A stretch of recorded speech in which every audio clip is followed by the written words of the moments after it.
జనములను అప్పగించున్నాను. హల్లెలూయా.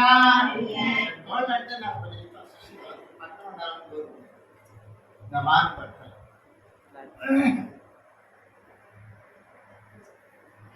ప్రియులారా, దేవుని కృపను బట్టి మనము చూసుకుంటుండగా 2024 సంవత్సరం 6వ నెలను మనం పూర్తి చేసుకుంటాం. 2 గంటల్లో 6వ నెల పూర్తి అయిపోయి 7వ నెలలో మనం ప్రవేశిస్తాం. మన పరిచయంలో దేవుడు మనకి ఇచ్చినట్టు మనకు ఆశీర్వాదం ఏంటంటే, నెల కడపటి రోజు, నెల మొదటి రోజు అనబడే నెలలో చివరి రోజు రాత్రి మనం ఆన్లైన్ ప్రయత్నంలో కలుసు. దేవుడు చేసిన నెలంతటి మీద, దేవుడు చేసిన నెలంతటి బట్టి కృతజ్ఞత చెల్లిస్తాం. కొత్త నెలలో ప్రవేశించి ఆ నెలంతా కూడా దేవుడు మనం కాపాడడానికి మనం ప్రార్థన చేస్తాం. హల్లెలూయా. ఎంత మంచి ఆశీర్వాదం! దేవునికి కృతజ్ఞతలు చెల్లించడం, దైవాశీర్వాదాల కొరకు అర్థించడం, రెండు ఈ రాత్రి నెలలో కడపటి దినాన్ని, నెలలో మొదటి దినాన్ని మనం సాధిస్తాం. కాబట్టి మనం ఈ రాత్రి దేవుడి దగ్గర కొంతసేపు గడుపుతూ ఉండడానికి ఏ నష్టమే లేదు. నిలబోయే వాళ్ళకి నష్టం. ప్రాజెక్ట్ వర్క్ చేయడం అంటే, ప్రాజెక్ట్ వర్క్ చేయడం అంటే ఏంటంటే, ఆ ప్రాజెక్ట్ని సిమెంట్ బదులు 3 వేసి కట్టేస్తారు. ఆ ప్రాజెక్ట్ ఏమైపోతుందంట, నీళ్లు పారేటప్పుడు పగిలిపోయి వెళ్ళిపోతుంది.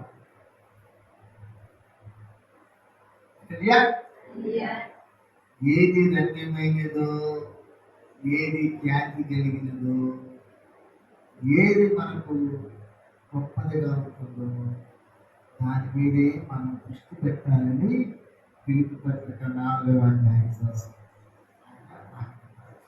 7-8 వచనాలు చూస్తే, ఏది ముఖ్యమైనది, ఏది శాశ్వతమైనది, ఏది అశాశ్వతమైనది, దేనిని మనం ఎంచుకోవాలి, దేనిని తక్కువగా ఎంచుకోవాలి, దేనిని ఎక్కువగా ఎంచుకోవాలి అనే విషయం బట్టి మన జ్ఞానేంద్రియాలు పనిచేయాలి.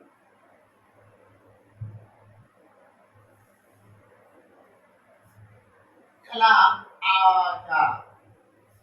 రేపు జరగబోయే వాటిని గురించి కూడా ముందుగానే మన వాక్యం ద్వారా తెలిసి పెట్టుకుని బ్రతకాలి. దేవుని మనసులో మన ఎడల ఏమి కోరుతున్నాడో అది తెలుసు. మన సృష్టికర్త కదా, మన ప్రాణదాత కదా, మనల్ని ఎత్తుకొని చంకన పెట్టుకొని ముదిమి వచ్చే వరకు మనల్ని ఎత్తుకొని కాపాడువాడు కదా. ఆ పదాలు కూడా, ఇది ఎత్తుకొని చక్కన పెట్టుకుని వాడు నేనే అంటున్నాడు. అంటే ఆయనకు నీకు ఎంత సంబంధం ఉందో, ఎంత దగ్గర అనుబంధం ఉందో అది అర్థం. మా జయరాజు మా అభివృద్ధంలో 10th క్లాస్లో ఎగ్జామ్ రాసేటప్పుడు ఉపవాసం మళ్ళీ ఇట్నే రాలేకపోయారు. ఉదయం లేసి ఏం చేయాలి, 10th క్లాస్ ఎగ్జామ్ రాయాలి. అలా మన సత్యరాజు ఏం చేశాడంటే, 10th క్లాస్కి వాళ్ళమ్మ 5 గంటలు వేసుకుంటాడు. ఆయన ప్రైవేట్కి పోతున్నాడు, రాత్రిలో పోయి మళ్ళీ రాత్రిలో పక్కన అసలు దరిద్రమైన సమయం వచ్చేసింది. పాపం రాజేష్ ఇప్పుడు ఈ సంవత్సరం లాస్ట్కి చూస్తే ఎగ్జామ్ రాయకుండా పాస్ అయిపోయింది. ఆ మార్కులు ఎవరు ఉద్యోగుడు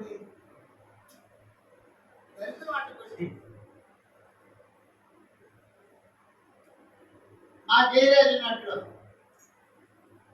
రాత్రి అంతా ఆన్లైన్ ప్రేయర్లు ఉండి తెలంగాణ పూజలు పెట్టి పరీక్ష అయినా 870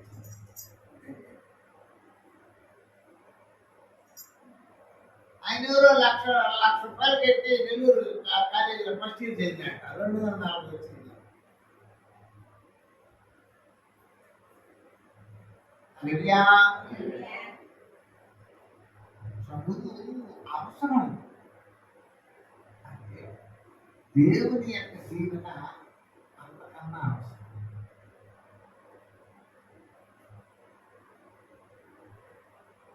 కాబట్టి ఏం చేయాలంట? నా ప్రియుడా యేసయ్యా, నీ కృప లేనిదే నే బ్రతుకలేను, క్షణమైనా నే బ్రతుకలేను. నా ప్రియుడా అని దేవుడితో మాట పడ్డాడు.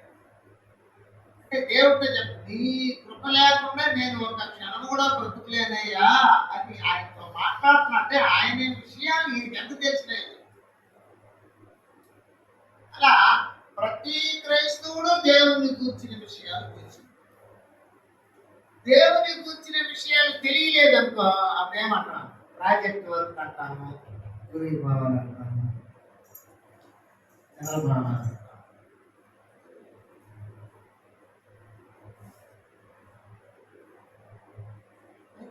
ఇర్మియా ఏమన్నాడంటే, నా తల జలమయముగాను, నా కన్ను కన్నీటి ఊటగాను.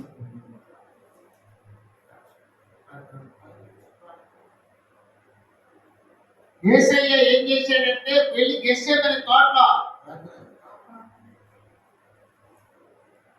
ఆయన చెమట రక్తము బిందు వలె కారిందంట.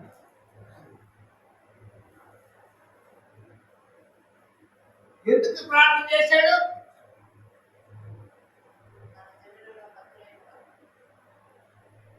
యేసయ్య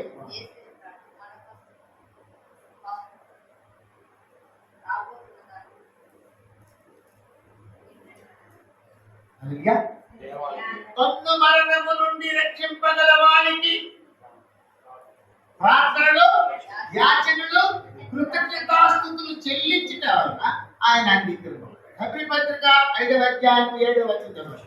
హెబ్రీ పత్రిక 5వ అధ్యాయం 7వ వచనం. శరీరధారి అయిన దినములలో మహారోదనములతో కన్నీళ్లతో తన్ను మరణము నుండి రక్షించగల వారికి ప్రార్థనలు, యాచనలు సమర్పించి భయభక్తులు కలిగినంతగా ఆయన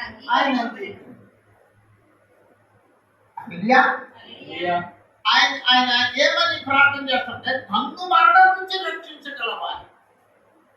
నిన్ను మరణం నుంచి రక్షించగలిగే దేవుడికి తెలిసిన అట్లనే 68వ అధ్యాయము 19వ వచనం 20వ వచనంలో కీర్తన గ్రంథంలో చెప్తున్నాడు. ఏమని? మరణము తప్పించుట ఏమిటి మరణము? రెండవ మరణం.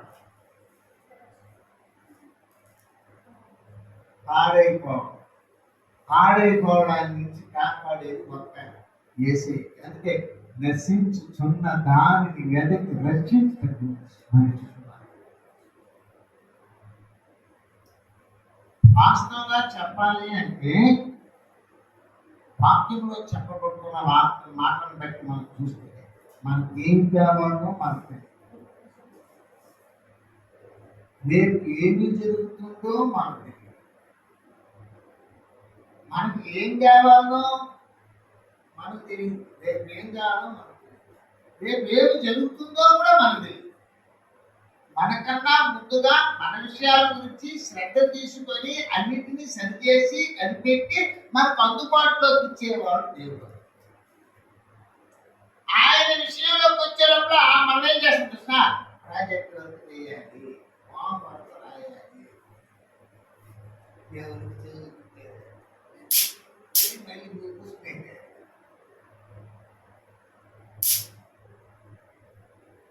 జనాలకి ఏదో ఒకటి సాగు చెప్పుకోవాలంటే అది నిజం కూడా ఉండలేదు. వాళ్ళు చెప్పేది నిజం కూడా ఉంటుంది, లేదని చెప్పుకోలే. కానీ అంతకన్నా ముఖ్యమైనది ఇది కదా.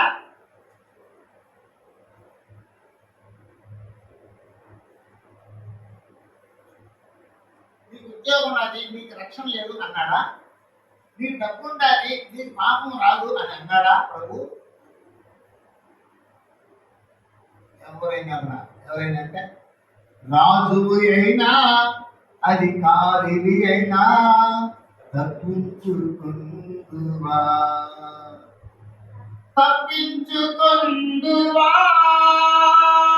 దేవుని యొద్ద నుండి. రాజు అయినా అధికారి అయినా తప్పించుకుందువా. కొంచెం వస్తాను సప్పలు లేసి నేను పోయి ఆ బంగాళ పడుతుంది.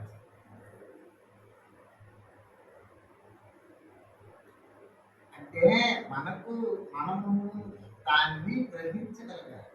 అప్పుడు ఇది ఎంత ఉపయోగకరమో ఈ రాత్రిలో వెళ్ళి మనం దేవుడి దగ్గర ప్రార్థన చేయడం వల్ల మనకి ఎంత ఉపయోగకరం అనేది మనకు తెలిస్తేనే మనల్ని ఎవరు ఉండు అంటే కూడా ఉన్నాం వచ్చేస్తాం. ఆ లాభం మనకు తెలుసు కదా. తెలియని సేపు ఏం చేస్తామా? శరీరం అలగాలి, నిజమే. శరీరానికి అన్నం ఎక్కువ వేసినా నిలబడతాం, తక్కువ వేసినా నిలబడతాం. అది దాని కెపాసిటీ. ఎక్కువ వేసినామనుకో సుందరరాజులాగా పడిపోతాం, తక్కువ వేసినామనుకో సత్యరాజులాగా పడిపోతాం. ఈ సుందరరాజు పరిస్థితి సత్యరాజు పరిస్థితి ఏంటంటే ఎక్కువ కొద్దిగా తక్కువ కొద్దిగా పడిపోవడమే. ఐడియా నేను ఎప్పుడైనా సేవ ఉండేటప్పుడు పడిపోయినట్టుగా చెప్పండి. రాత్రి 2 గంటలు పడుకుంటా, కళ్ళంతా 4 గంటలు గెలిచేసుకుంటాను. ఏమంటే ఇది చాలా ఇంపార్టెంట్. మన ప్రాణములకు ఇది చాలా. అందుకోసం మనము దేవుని కలిగి జీవించడం, దేవుని సన్నిధిలోకి వెళ్ళడం వల్ల మనకు ఎంత ప్రయోజనమో తెలుసుకోవాల్సిన.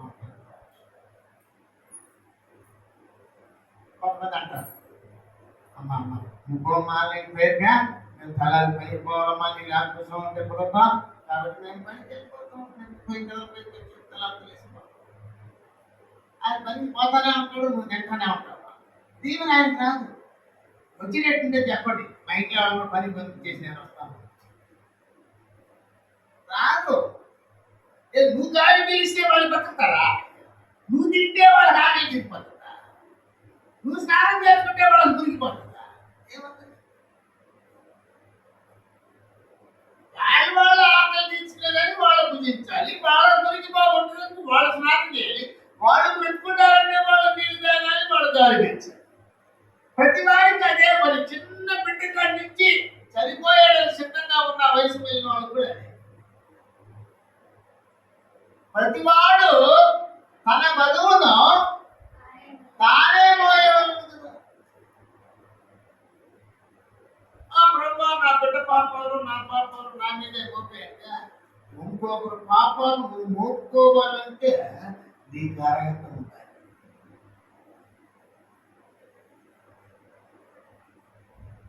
ఇంకొకరు పాపాలు నువ్వు వాళ్ళ బరువైతే మోసుకుంటావేమో కానీ వాళ్ళ పాపాలు నువ్వు మోసుకునేదానికి నీకు అర్హత లేదు.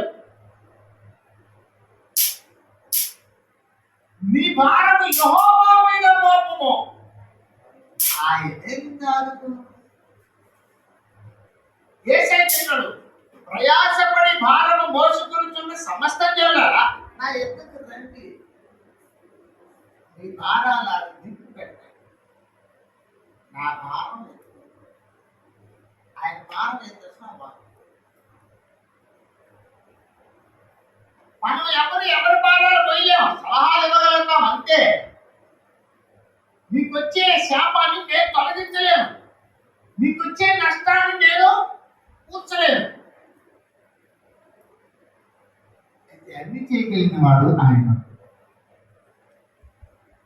అందుచేత ఏది ముఖ్యమైనదో ఏది ముఖ్యము కాదో, ఏది ముందో ఏది తరువాతో అది క్రైస్తవునికి అర్థమై ఉండాలి. ఆ క్రైస్తవుడే దేవునికి ప్రేమైన. అంతేనా దేవుని వాక్యం చక్కగా కనిపించాలి. ఈ యెషయా 43వ అధ్యాయంలో 28 వచనాలతో కూడిన మరి అధ్యాయం. ఈ 28 అధ్యాయాలలో ఉన్నట్టు 28 వచనాలలో ఉన్నట్టు వాక్యాలను మనం ఈ రోజు ఒక ముఖ్యమైన అంశంతో మనము పరిశీలన చేయాలి. ఏమిటి మన అంశం అంటే దేవునితో సంబంధం ఉన్న వాళ్ళ యొక్క విధి ఏమిటి? అర్థమైందా? మనం దేవునితో సంబంధం ఉన్న వారి విధి ఏం చెప్పారు?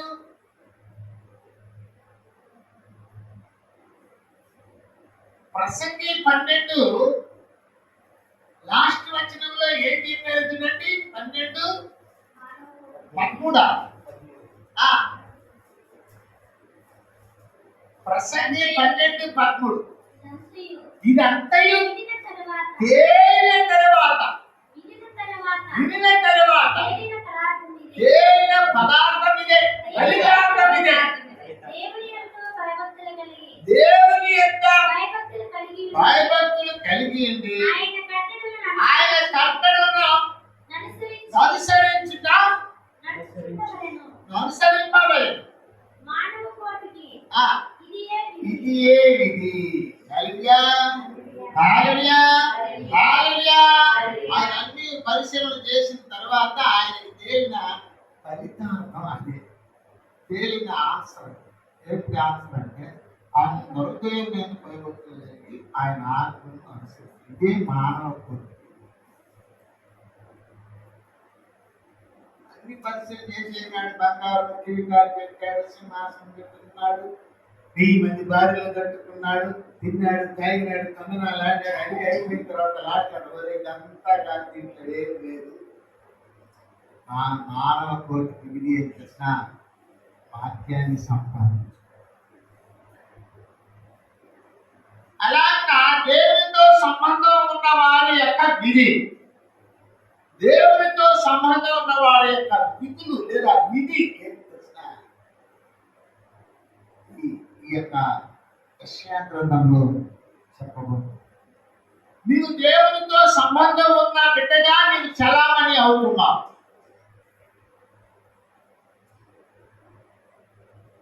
దేవుని పేరు చెప్పుకొని ప్రభు బిడ్డ చెప్పుకుంటున్నావు. నీ విధి ఏంటో నువ్వు అర్థం చేసుకో. సమాజంలో ఓ దేవుని మందిరానికి వెళుతున్నట్టు దేవుని బిడ్డవి అని నీవు చలామణి అవుతున్నావు. క్రైస్తవుడివి, క్రైస్తవురాలు అని చెప్తున్నావు. అయితే నీ విధి ఏంటి? అది ఇక్కడ జ్ఞాపకం చేస్తున్నాడు. యాకోబుతో మాట్లాడుతున్నాడు. అయితే యాకోబు నిన్ను సృజించిన వాడనదు యెహోవా, ఇశ్రాయేలు నిన్ను నిర్మించిన వాడు ఇలాగ సెలవిచ్చుచున్నాడు, నేను నిన్ను విమోచించి ఉన్నాను, భయపడకుము, పేరు పెట్టి నిన్ను పిలిచి ఉన్నాను. దేవనాశం నేను చెప్తున్నాడు, అయ్యా నాతో నీకు సంబంధం ఉన్న వ్యక్తిని అంటే నేను నిన్ను విమోచించి ఉన్నాను. నేను నీకు విమోచన, నేను నిన్ను రక్షించిన వాడు, నేను నీకు సృష్టికర్త, నేను నీకు దేవుడు, నీకు రక్షకుడును, నీ విమోచకుడును, నీవు నా సొత్తు. నీ విధి ఏంటో నువ్వు గుర్తుపెట్టుకో. ప్రతి క్రైస్తవునికి యేసు ప్రభు రక్షకుడు. ప్రతి దేవుని బిడ్డకి దేవుడు సృష్టికర్త. ప్రతి వారిని ప్రభు అయిన యేసుక్రీస్తు వారు తన రక్తము ద్వారా మనల్ని విమోచించారు. ఈ విమోచకుడైనటువంటి దేవుని యొక్క బిడ్డగా కొనసాగిస్తున్నట్టు మనము మన విధి ఏంటో మనం గుర్తెరగాలి. మీ విధి ఏమిటి? నిన్ను ఎందుకు పిలిచాడు? నిన్ను ఎందుకు సొంతగా చేసుకున్నాడు? నిన్ను సృజించాడు, నిన్ను తన సొత్తుగా చేసుకున్నాడు, నిన్ను విమోచించాడు, నిన్ను ఆయన పనిముట్టుగా వాడుకోవడానికి. ఈ విషయాలు మనకు హల్లెలూయా, హల్లెలూయా. దేవునితో సంబంధం ఉన్న ఇశ్రాయేలు వారి యొక్క విధిని జ్ఞాపకం చేస్తుంది. మనం కూడా దేవునితో సంబంధం ఉన్నవాడు కాబట్టి మన విధి ఏమిటో మనం తెలుసు. హల్లెలూయా. 2 విషయాలు చెప్పాలి. ఆ 2 విషయాల కారణాలు మళ్ళీ మొదటి చూద్దాం. 10 నుండి 12 వచనాలు. 10వ వచనం, 11వ వచనం, 12వ వచనం.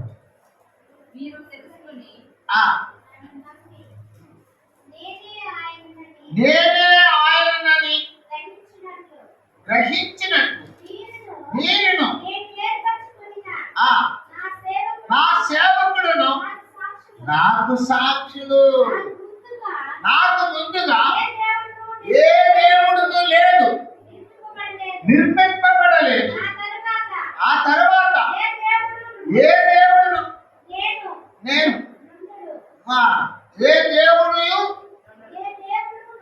ఉండడు. నేను నేనే యెహోవాను, నేను తప్ప వేరొక రక్షకుడు లేడు. ప్రకటించిన వాడను నేనే, రక్షించిన వాడను నేనే. నేనే ఏ అన్య దేవతయు మీలో నుండి ఉండలేదు. నేనే దేవుడును, మీరే నాకు సాక్షులు. ఇదే యెహోవా వాక్కు. హల్లెలూయా, హల్లెలూయా. 10, 11, 12 ఈ 3 వచనాలలో దేవునితో సంబంధం ఉన్న వారి యొక్క విధిని గుర్తు చేస్తారు. దేవునితో సంబంధం ఉన్న వారి యొక్క విధిని దేవుడు గుర్తు చేస్తున్నాడు. ఏంటంటే ఏ దేవుడు లేదు, నేనే దేవుడిని. ఇక్కడ వాక్యంలో చెప్పబడుతున్నాడు, ఏ దేవుడు నిర్మింపబడి ఉండలేదు. నేను ఏర్పరచుకున్న సేవకుడును, మీరును నాకు సాక్షులుగా ఉంటారు. హల్లెలూయా, హల్లెలూయా. పాత రోజుల్లో పాటలు సాక్ష్యమిచ్చేదా మన స్వామి యేసు దేవుడని, సాక్ష్యమిచ్చేదా సాక్ష్యమనిన గనిన వినిన సంగతులను తెలుపుటయే. సాక్ష్యముగా బ్రతకాలి, సాక్ష్యమిస్తూ ఉండాలి, సాక్ష్యమిస్తూ బ్రతకాలి. ఆయనకి సంబంధం ఉన్న వ్యక్తివైతే, ఆయనతో సంబంధం కలిగి ఉన్నానని చెప్పుకుంటున్న దేవుని బిడ్డవైతే, ఆయన గురించి నువ్వు సాక్ష్యమిస్తూ ఉండాలి. సాక్ష్యం ఇవ్వడానికే ఎన్నుకున్నాడు. ఆయన యొక్క విషయాలను ప్రకటించాలి. ఆయన గురించి తెలుసుకున్న విషయాలను ఇతరులకు నువ్వు తెలియపరచాలి, సేవ చేయాలి. అందుకని నిన్ను ఎన్నుకునింది అందుకే. నిన్ను బాగు చేసేది ఎందుకు, నిన్ను విడిపించేది ఎందుకు, నిన్ను నిర్మించింది ఎందుకు, నిన్ను రక్షించింది ఎందుకంటే నీవు ఆయన గురించి సాక్ష్యం. ఒకసారి మనము అపోస్తుల కార్యంలో చేద్దాం. అపోస్తుల కార్యములు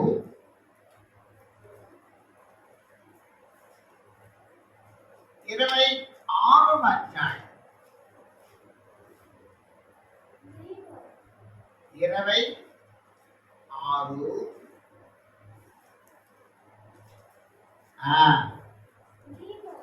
16, 18. నీవు నన్ను చూచి ఉన్న సంగతిని గూర్చి,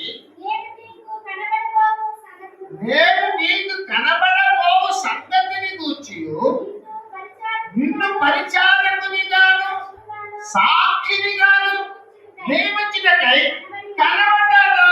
నిన్ను సాక్షిగా పెట్టేదానికి నేను నీకు కనబడ్డా.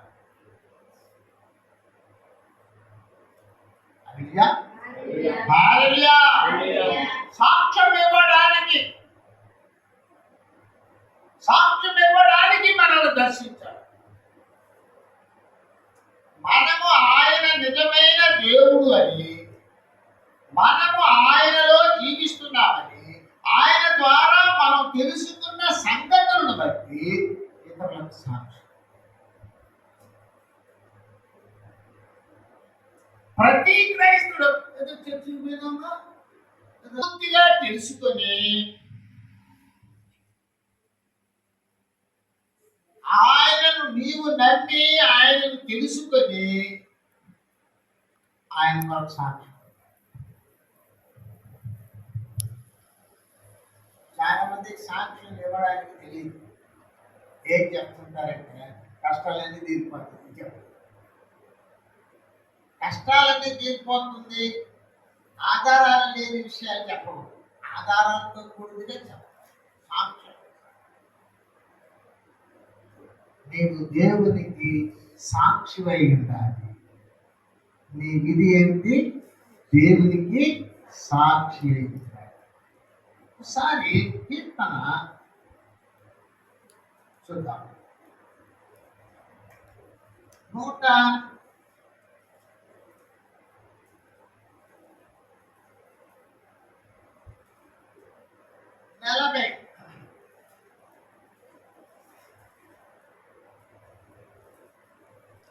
145.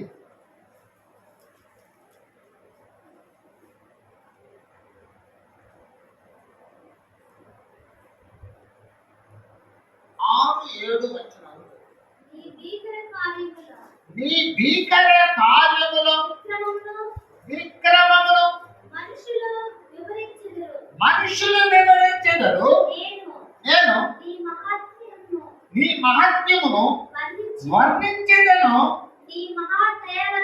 నీ మహాదయాళత్వమును కూర్చిన కీర్తిని వారు ప్రకటించెదరు. నీ నీతిని కూర్చి వారు గానము చేయుదురు. హల్లెలూయా హల్లెలూయా. అంకితం చేసుకున్నాడు ఆయన. తను రక్షించిన దేవునికి తను అంకితం చేశాడు. అంటే అట్లటి దేవునితో సంబంధం పెట్టుకున్నాడు. దేవునితో సంబంధం ఉన్న వ్యక్తి దేవుని గురించి పూర్తిగా తెలుసుకుంటాడు. పూర్తిగా తెలుసుకున్న వ్యక్తి తప్పకుండా చెప్తాడు. సంబంధం ఉండే వ్యక్తి ఆ వ్యక్తిని గురించి పూర్తిగా తెలుసుకుంటాడు. తెలుసుకున్న దాన్ని చెప్పక ఉండలేడు.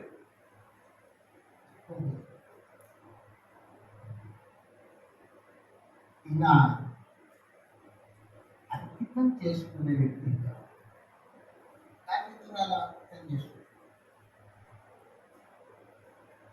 దేవుని గురించి సాక్ష్యం ఇవ్వాలి. నిన్ను పిలిచింది ఎందుకంటే నువ్వు అన్యుల జీవితంలో ఉన్నావు, పాప జీవితంలో ఉన్నావు, బలహీనమైన జీవితంలో ఉన్నావు, విగ్రహారాధన జీవితంలో ఉన్నావు. అలాంటి జీవితంలో పుట్టిన నీవు ఆ తల్లికి తెరదెంపులు చేసుకుని యేసయ్యతో సంబంధం, యేసయ్యతో సంబంధం పెట్టుకోవడం ఎందుకంటే ఆయన గురించి సాక్ష్యం కాదు.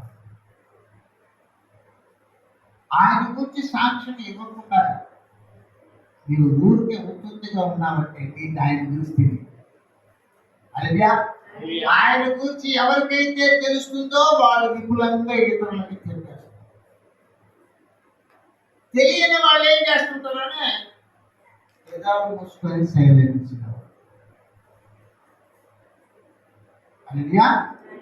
చూడండి, కీర్తన 119లో ఓ మాట ఉంది, చూద్దాం. ఆయన తాను ఇది ఏం చేస్తున్నాడు. 119 19 కీర్తన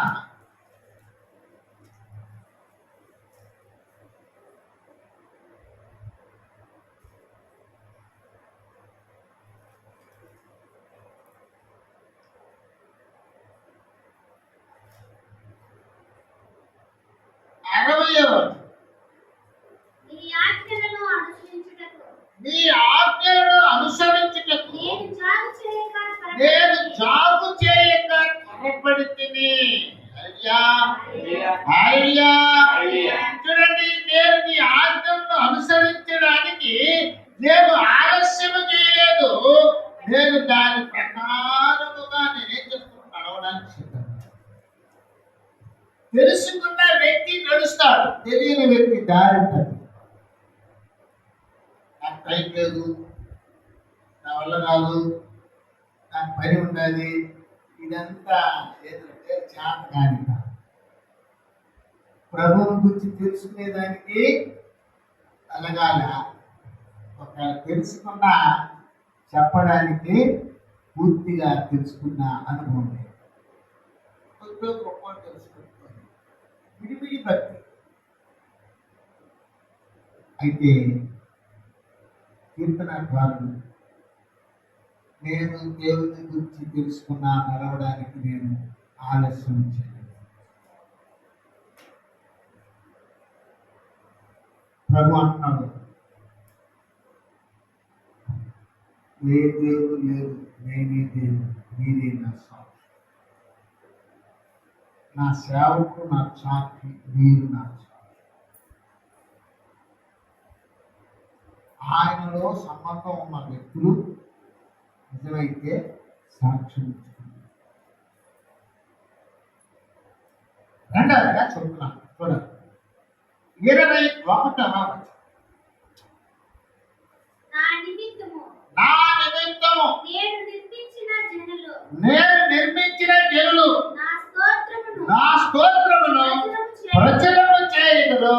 హల్లెలూయా, హల్లెలూయా. నా స్తోత్రమును ప్రచురము చేయుదురు. స్తోత్రమును, సువార్తను కాదు. హల్లెలూయా కదా. స్తోత్రములు అంటే నన్ను మహిమపరుస్తూ ఉంటారు. నన్ను ఎప్పుడు గణపరుస్తూ, స్తోత్రాలు గెలుచుకుంటూ, నన్ను గణపరుస్తూ, మహిమపరుస్తూ ఉండాలి. సాక్ష్యం ఇవ్వాలి, గణపరుస్తూ ఉండాలి. గణపరుస్తున్నామా? ప్రభువు తీసి ఎక్కడ మీద పెట్టి ఏం చేసినారు ప్రభు, అది గణపతి.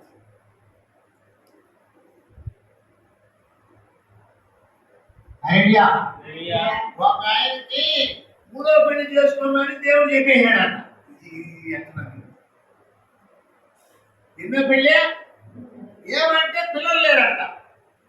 అయ్యా ఇది కర్త సిద్ధమయ్యా అన్నారు. ఏమంట? దేవుని ఉద్దేశం చిత్తం అంటున్నారు. దేవుని చిత్తమా?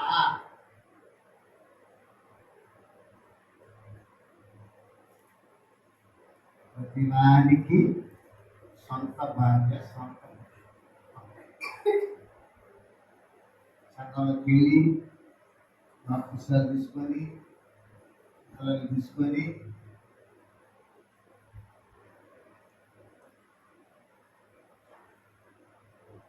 ప్రభువులోకి వచ్చేసిన తర్వాత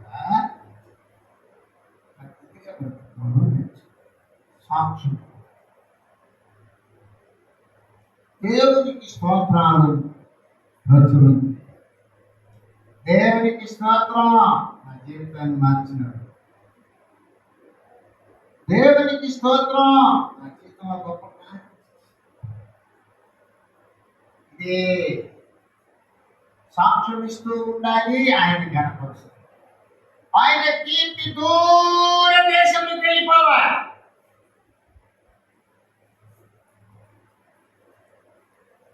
ఆయన కీర్తి ఎడపోయిందంట. అప్పుడు ఎడపోయింది.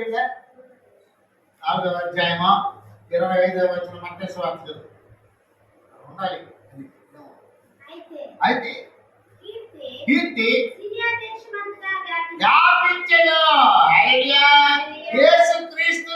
నుంచి ఏమైపోయిందంట, స్తోత్రాలు వెళ్ళిపోతుంది, ప్రచురమైపోయింది. ఆయన గురించి గొప్పగా చెప్తున్నారు, గొప్పగా చెప్తున్నారు.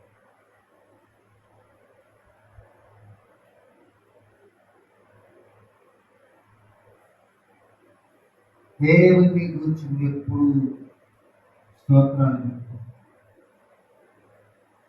నీకు ఆయనతో సంబంధం ఉన్నాయి కదా, నీవు ఆయనకు సాక్షిగా, నీ కుటుంబం ఆయనకు సాక్షి.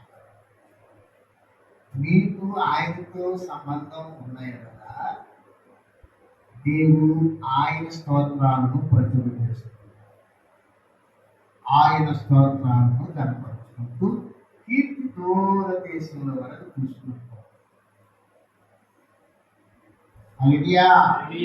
సాఫ్ట్గా చెప్తా, నీ దీని గురించి పని లేదే అంటున్నా.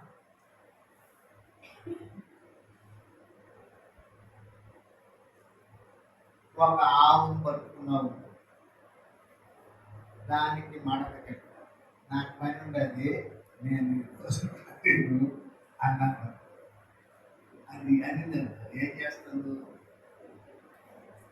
నేను 50,000 పెట్టి కొన్నాను, నీకు నా సొత్తు, నాకు మడకతో ఉండేదానికి కదా నేను నిన్న పట్టుకుంది, నువ్వు ఇట్లాంటి పనులు చేస్తున్నావు, నీ గూగుల్ పే పెద్దని కషాయి వాడి పిలిచి దాన్ని చేస్తాను. బాగా నూరి శనివారం రోజు నుంచి ఆదివారం తెల్లంతా వేసేస్తాను. అయితే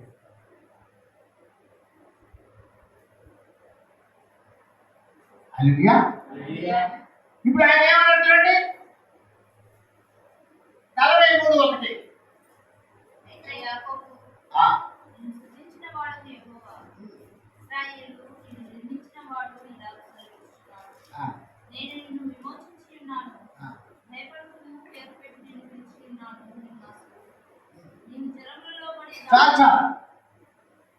పేరు పెట్టి నిన్ను నీవు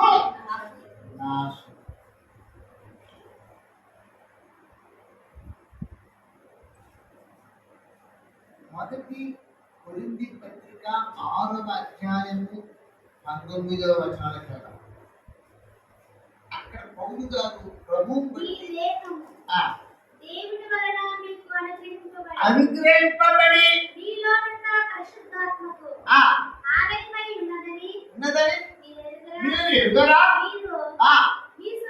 మీ సొత్తు కాదు, విలువ పెట్టి కొనబడిన వారు కనుక మీ దేహముతో దేవుని మహిమపరచుడి. హల్లెలూయా, హల్లెలూయా. దేవుని మహిమపరిచేవారుగా ఉండాలి కదా, అలాగే కదా చెప్పాడు ప్రభు. మీ శరీరాలు పనులు చేసుకొని బుద్ధించేసి నిద్రపోయేసి లేచిపోయి వెళ్ళిపోయేదానికే కాదు, అది కూడా చేయాలి. మీ చేతికి వచ్చిన పనిని శక్తికి లోపల అప్పుడు చేయాలి, అది కూడా చేయాలి, అది కూడా పెట్టాడు. అయ్యా నీళ్ళు కూడా తాగమన్నాడు, అన్నమే తినకుండా. అన్నమే నిన్నే అనుకో, నీళ్ళు విలువ అప్పుడు తెలుస్తుంది. ఒట్టి నీళ్ళే తాగినావు అనుకో, అన్నం విలువ అప్పుడు తెలుస్తుంది. ఈ రెండు పెట్టాడు కదా, ఆహారము దాహం. అట్ట నీవు పని చేయాలి, పని చేస్తూ ప్రభులో మీ శరీర పోషణకై పని చేయాలి, మీ ఆత్మ పోషణకై దేవుని పని చేయాలి. ఆత్మ పోషించబడాలి, కానీ దేవుని పని చేస్తేనే నీ ఆత్మ ఫలవంతంగా ఉంది. నువ్వు దేవుని సంబంధివి కదా, కాబట్టి నీ విధిని నువ్వు నిర్వర్తించాలి కరెక్ట్ గా. సంతోషం చేస్తే ఆయనతో సంబంధం ఉన్నట్టే ఉంటారు, ఎప్పుడే వేరే వాళ్ళతో సంబంధం. అది ఎంత ఇంకా చాలా మంది ఇలా రైట్ అండ్ రైట్ లో అందరూ వేసుకుంటారు లేండి. అది డబ్బు పెట్టి ఎవరుకున్నా వచ్చేస్తుంది రైట్ అండ్ రైట్. అది మాత్రాన జీవితం సరిపోదు కదా, అతి నింగిని ఉంటే మన వస్త్రాలు ఎలా తెల్లగా ఉంటాయో అలా మన హృదయం కూడా తెల్ల. ఈరోజు దేవునితో సంబంధం ఉన్న వారి మనం అందరం ఇప్పుడు దేవుని సంబంధం, మనం ఆయన సొత్తు విలువ పెట్టి కొనబడిన వారు కనుక మనమే ఆయన సాక్షులుగా ఉండాలి అని కోరుతున్నాడు ఆయన. రెండవదిగా ఆయన స్తోత్రాన్ని మనము మహిమపరచాలి, ప్రచురపరచాలి. ఆయనను మనము ఏం చేయాలి? కనపరుచుకుంటూ ఆయన మహిమను మనం తెలియపరచాలి. ఆయన స్తోత్రాలు ప్రతి విషయానికి చూడండి, 19 స్తోత్రం చెప్తా ఉంటాం. అబ్రహాము దేవా స్తోత్రం, యాకోబు దేవా స్తోత్రం. ఈ స్తోత్రాలు ఎందుకు చెప్పాలని తెలియదు. ఆ దేవా స్తోత్రం, వీళ్ళ దేవా స్తోత్రం, నా దేవా స్తోత్రం చెప్పుకోవడం ఎంత బాగుంటుంది. నన్ను విమోచించిన దేవా స్తోత్రము, నన్ను రక్షించిన దేవా స్తోత్రం అని చెప్పుకోవచ్చు కదా. అది 1000 స్తోత్రాలు బుక్ అమ్ముతారట బైబిల్ షాప్ లో. దాన్ని తెచ్చుకొని ఈ బట్ట పోయిన జపమాల ఇస్తారు. దాన్ని ఇంకా మంత్రాలకంత శక్తాలు రావాలి. హల్లెలూయా. మనం గమనించండి, నీకు దేవునికి గల సంబంధాన్ని నువ్వు గ్రహించాలి. ఇగో మళ్ళీ చెప్తాను, ఆయన ఏమంటున్నాడు చూడండి. ప్రకటించిన వాడను నేనే, రక్షించిన వాడను నేనే, దాన్ని గ్రహింపజేయవాడను నేనే. ఏ అన్ని దేవతలు మీలో నుండి ఉండలేదు, నేనే దేవుడును, మీరే నా సాక్షులు. యెహోవా ఎంత స్ట్రాంగ్ గా స్థిరపరిచి మాట్లాడుతున్నారు పదాలు. కాబట్టి దేవునితో సంబంధం ఉన్న వ్యక్తివైతే నీ విధి ఏంటంటే నీవు దేవునికి సాక్షిగా బ్రతకాలి. హల్లెలూయా. సాక్ష్యంగా ఉండాలి, సాక్ష్యం చెప్పాలి. నా దేవుడు పరిశుద్ధుడు అంటారు బాగానే, కానీ నీ జీవితంలో పరిశుద్ధత కనిపించదు. నా దేవుడు గొప్ప కార్యం చేస్తా అంటారు, నీ చిన్న చిన్న కార్యాల కొరకు వేరే వాళ్ళ మీద ఆధారం. అప్పుడు ఆ సాక్ష్యం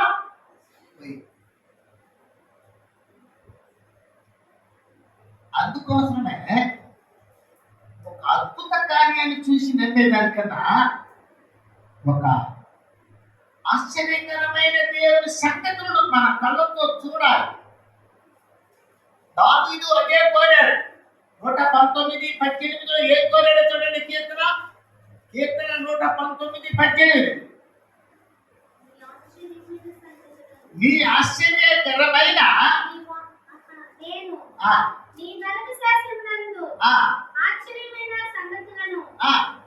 చూచినట్టు తెలుగుమో.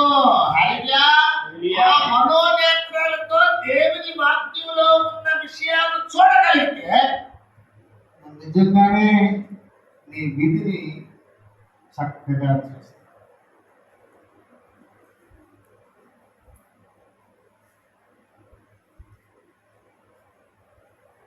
విధికి వ్యతిరేక్తముగా వెళుతున్నాను, నేను నశించెదను అని నాకు ఏ విధికి? రాజ్యపు ప్రభుత్వపు విధికి వ్యతిరేకంగా పోతుంది, కానీ దేవుని విధికి వ్యతిరేకంగా పోలే. ప్రభుత్వం చట్టానికైనా వ్యతిరేకంగా పోయి చావలా తెచ్చుకుంటారు అంటున్నదే కానీ దేవుని చట్టానికి వ్యతిరేకంగా పోవడానికి ఇష్టపడతారు.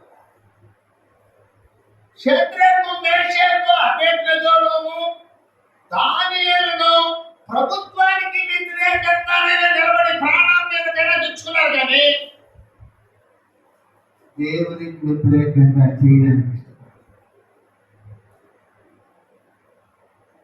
నేటి దినంలో దేవునితో సంబంధం ఉన్నవాడు అని చెప్పుకొనొచ్చు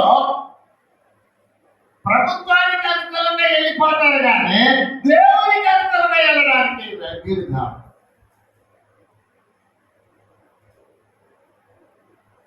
జనులకు జడిసి సౌలు దేవునికి విరుద్ధమైన పని చేశారు. ఈ రోజుల్లో క్రైస్తవులు కూడా అలాగే ఉంటారు. చాలా మంది దేవుని లెక్కలో పెట్టుకోరు, మనుషులకు భయపడరు, మనుషులకు లోపల ఏమంటే దేవుడు సమాధానం ఉండమన్నాడు కదా, ప్రేమగా ఉండమన్నాడు కదా అని దాన్ని ముందు రాస్తారు. అట్లయితే ఇప్పుడు దేవుడు ప్రేమగా ఉండమన్నాడు అనేసి శత్రుకు మేషకు అభేద్యంగా రాజుగారు చెప్పిన బొమ్మను మొక్క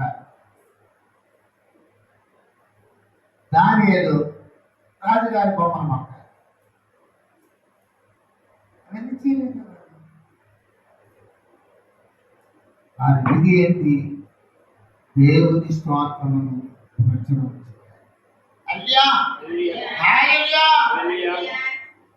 దానియేలు దేవుడే గొప్ప దేవుడు, దానియేలు మొక్కిన దేవుడే గొప్ప దేవుడు, దానియేలు దేవుడే నిజ దేవుడు, ఇక మీరు అందరూ దానియేలు దేవుడే మొక్కండి అనిపించినా లేదా? అది స్తోత్రమును ప్రచురించి నువ్వు నిలబడాలి. నువ్వు దేవుని సంబంధివైతే నువ్వు దేవుని పక్షాన నిలబడాలి. దేవుని సంగతులు నీకు గ్రహించడానికి కష్టతరంగా ఉన్నాయి కొంతమంది.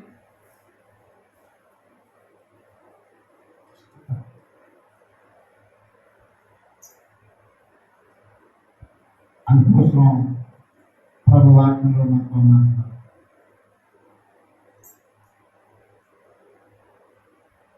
నువ్వు దేవుని స్తోత్రాన్ని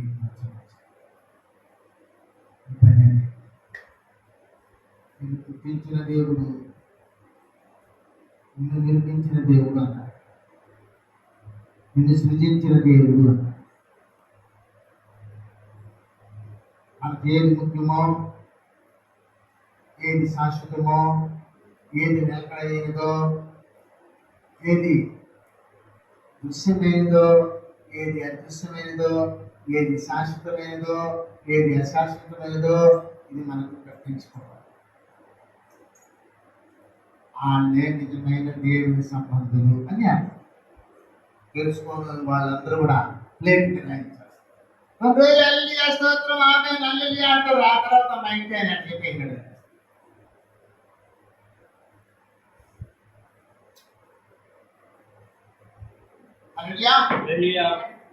మా నాయన చచ్చిపోతున్నట్టు నేనేం చేసేది.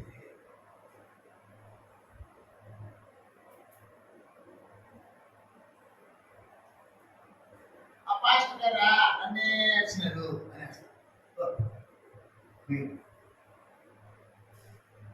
ఆడిపోతే కానుకలు అడుగుతున్నా, కూర్చుంటే డబ్బు లేస్తే డబ్బు అని మనకేదో ఇస్తారు అనుకుంటే మనల్ని బాగుతున్నారు. అదే దశభాగాలు అడిగితే సార్ పార్టీ మార్చేస్తారు. అంటే అట్లండి అసలు విషయం అర్థం కావాలా? ఏదేదో మాట్లాడుకొని ఏదేదో చేసేసి దేనికోసం వస్తారు, దేనికో అందుకోసం ఎక్కడ చెప్తున్నాను. దేవుని సంబంధం అయితే ఆయనకి సాక్షిగా జరుగుతారు. నువ్వు దేవుని సంబంధం అయితే ఆయన స్తోత్రాలను ఈ రెండు పనులు ప్రతి దేవుని సంబంధికి విధి. ఈ విధిని మనం చేసేటప్పుడు ఎందుకు మనం ఇలా చేయాలి? ఆయన గురించి మన దగ్గర సాక్ష్యం చెప్పాలి, సాక్షులుగా ఉండాలి. ఆయన గురించి ఆయనకి స్తోత్రాలను మన దగ్గర ప్రచారం చేయాలి అని మనం ప్రశ్న వేసుకొని ఆ ప్రశ్నకు సమాధానాలు ఇక్కడ ఈ వాక్యంలో మనం ఈరోజు పరిశీలన. ఇప్పుడు మన ప్రశ్న ఏంటి? అది అంశం. దేవుని సంబంధులు దేవుని సంబంధిగా ఉన్నవారి యొక్క విధి. మన పని ఏమిటి అన్నాడు. ఏమిటి మన పని? దేవునికి సాక్షులుగా ఉండాలి, సాక్ష్యం చెప్పాలి. తర్వాత ఏంటి? ఆయన స్తోత్రాలను ప్రచురం చేయాలి. ఆయన ఎప్పుడు స్తోత్రిస్తూ ఉండాలి. ఇప్పుడు ఈ రెండు పనులు చేయాలి. అయితే ఇప్పుడు ఏం చెప్పండి, ఎందుకు చేయాలి? ఎందుకు చేయాలనేది నీకు తెలిస్తే అప్పుడు ఈ రెండు పనులు కరెక్ట్గా చేస్తాం. ఎందుకు చేయాలన్నదే ఇప్పుడు చాలా మందికి అర్థం కాలేదు. బైబిల్లో అర్థం వచ్చేటట్టుగా, అర్థం అయ్యేటట్టుగా రాసి పెట్టారు, కానీ అర్థం కాదు. ఏదంటే నమ్మశక్తి ఉన్నాయి. ఇప్పుడు ఎందుకో మనం కొన్ని విషయాలు తెలుసుకుందాం. చూద్దాం, చదవండి.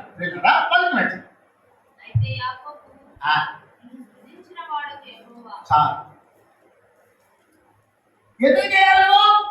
మీ సృష్టికర్తని ఆయన గుర్తించాలి.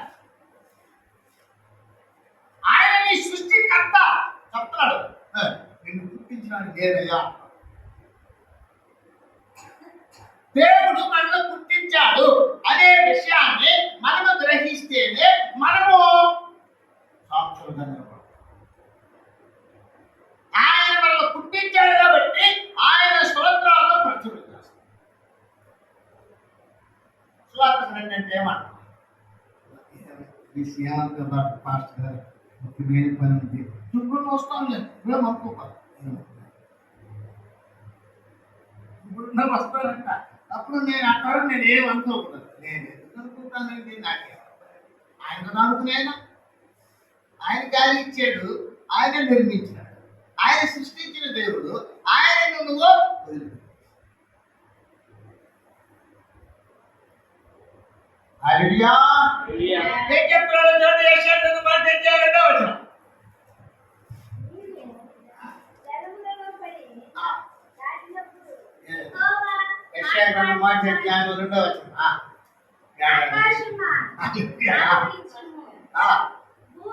భూమి పెంచి గొప్పవాడిగా చేశాను. పెంచి పెద్దోళ్ళగా చేసి నిలబడ్డాడు. బాగలేని ఒక వ్యక్తిని బాగలేని ఒక వ్యక్తి దెయ్యం పట్టుకొని పీడిస్తాడు. అప్పుడు పాస్టర్ గారి రూపంలో, సేవకుల రూపంలో దేవుడు ఆమెను లేదా ఆయన్ని ముట్టి తాకి విడుదల కలిగి చేసి కాపాడాడు. పెట్టిన తర్వాత స్వార్థ పదం ఏమనుకో పాస్టర్ గారు సరిపడి వస్తాను కానీ కనపడమాకండి, మన దేవుడే కదా మనకన్నీ అని మళ్ళీ అది కూడా చెప్పి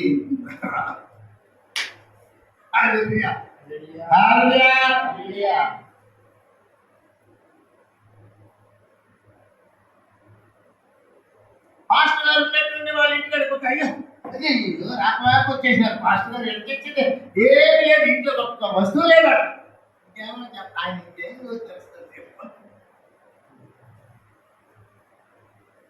ఆయన ఇంకా మాట పర్వాలేదు సిస్టర్, పర్వాలేదు, ఏముందో మాకు ఎప్పుడు మా మామ ఒక ఆయన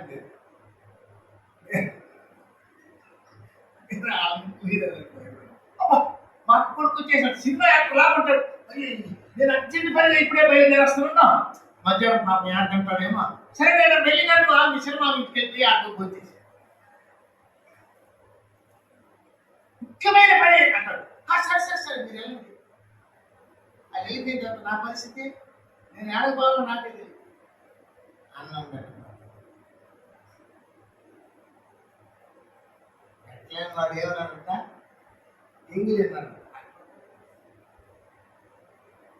దేవుడు సృజించి అక్కడ పెడితే దేవునికి సాక్షిగా నిలబడవలసింది మనము, దేవుని స్తోత్రాలు ప్రచురణ చేయవలసింది మనము. ఆయన సృజించినాడు మనల్ని, అనేది మనకు అర్థం కానప్పుడు ఏం చేస్తామంటే సాంప్రదాయాలు మాట్లాడతాం, పద్ధతులు మాట్లాడతాం.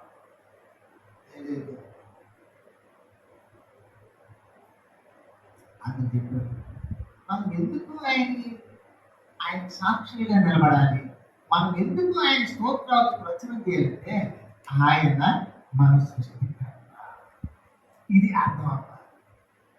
అది దేవునితో సంబంధం ఉన్న వాడికి అర్థమైందనుకో తప్పకుండా వాడు సాక్షులుగా నిలబడాలి. శద్రకు మేషకు అబేద్నగోను మా దేవుడు రక్షించగలుగుతాడు. రక్షించకపోయినా కూడా సరే నీ బొమ్మకు మాత్రం మేము ఆ దేవునికి ఎంత గొప్ప స్తోత్రాలు ప్రచురం చేశారు. ఆ దేవునికి ఎంత చక్కటి సాక్ష్యం ఇచ్చారు. ఆ కాలమైనా ఈ కాలమైనా అంటోడు మా మనమా అని అనకూడదు. నువ్వు కూడా పర్లాపం కావాలి.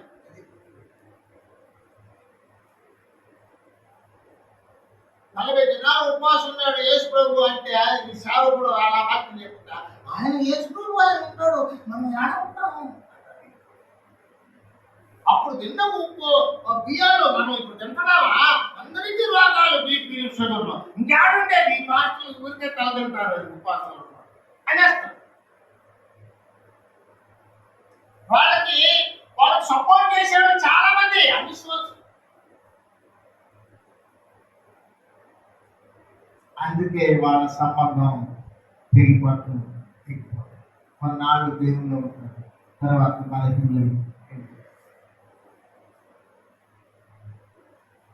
అంచేత ఆయనకు సాక్షులుగాను ఆయన స్తోత్రాలు ప్రచురపరిచేవారుగాను ఉండాలి. ఎందుకంటే ఆయన మన సృష్టి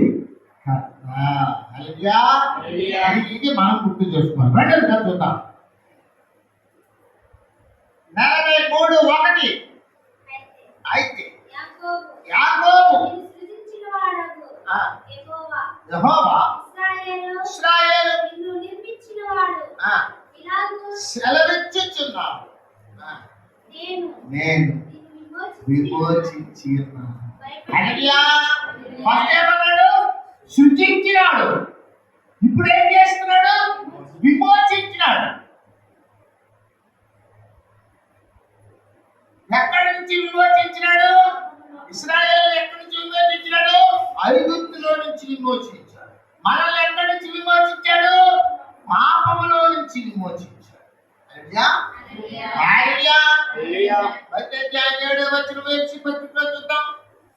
7వ పత్రిక.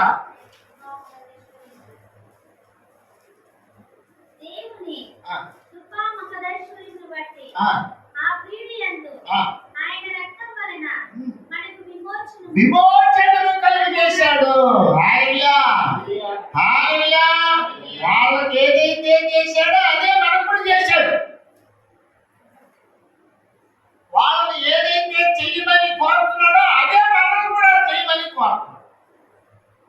కాలాలు మారితే కానీ విధులు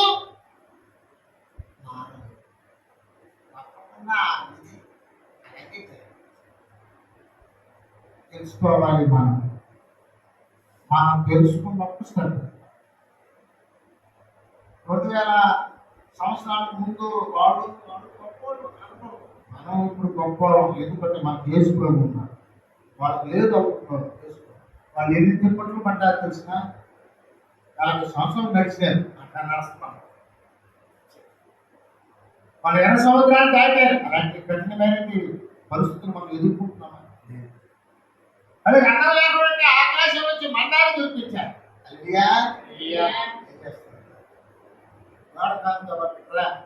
నడుము వంకరైపోతాయి. మరి పెళ్ళేవారు అదొక బాధ. పెద్దవాళ్ళు మన బాధ ఏంటి? పెళ్లి కాలేదు. పెళ్ళి అయిపోయిన తర్వాత డాక్టర్లో పెళ్లి కాకుండా నాకు వయసు అయిపోయింది, నాకు పెళ్లి చేయలేదు, నాకు వయసు అయిపోయింది, ఇంకెప్పుడు ఈ అమ్మ నాన్న పెళ్లి చేస్తారో చేయరో ఇదో దిగిలో పెళ్లి అయిపోయిన తర్వాత అంటాయి.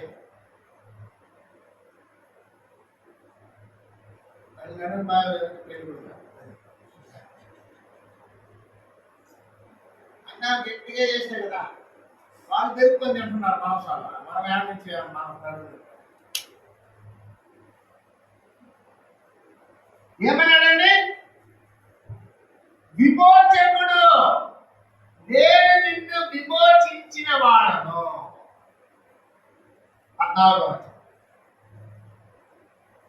చదవండి. ఇశ్రాయేలు పరిశుద్ధ దేవుడు పరిశుద్ధ దేవుడును మీ విమోచకుడునైన యెహోవా ఇలాగు సెలవిచ్చుచున్నాడు. మీ నిమిత్తము నేను బబులోనుకు పంపితిని.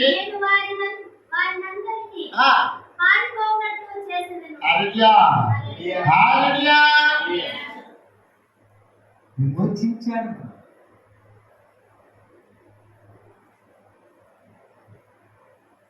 మనల్ని పాపముల నుంచి విమోచించిన వాడు యేసయ్య.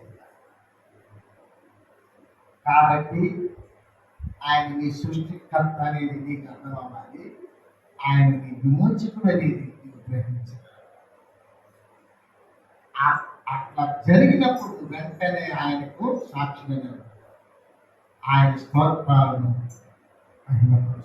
ప్రచురణ చేస్తూ నీ జీవితం ఏ పనినే పని చేసుకుంటా ఉంటావు. దేవునికి ఆత్మ వాడు.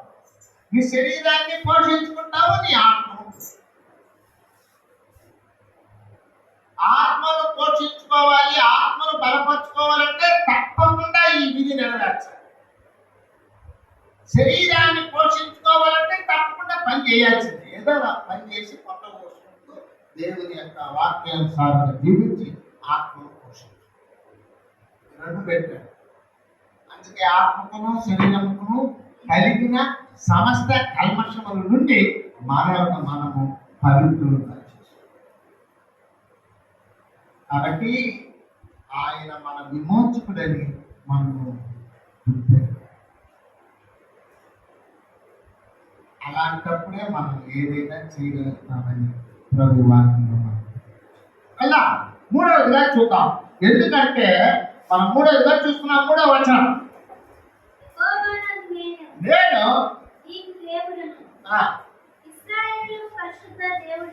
దేవుడునైనా నేనే నిన్ను రక్షించువాడను. నీ ప్రాణ రక్షణ క్రయముగా ఐగుప్తును ఇచ్చి ఉన్నాను.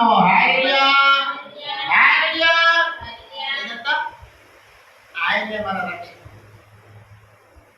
మన రక్షణ కొరకై ఐగుప్తుని ఇచ్చాడంట. ఎప్పుడు? వాళ్ళ రక్షణ కొరకై ఎవరినిచ్చాడు? ఎవరినిచ్చాడు?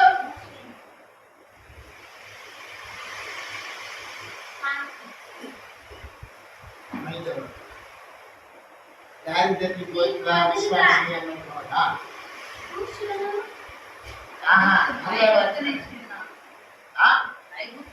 నీ ప్రాణ రక్షణ క్రయముగా ఐగుప్తును ఇచ్చి ఉన్నాను. ఎవరిచ్చాడు?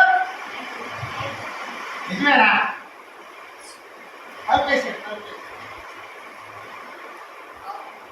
ఇప్పుడు మనం ఏడేమో బాగా వాక్యాలు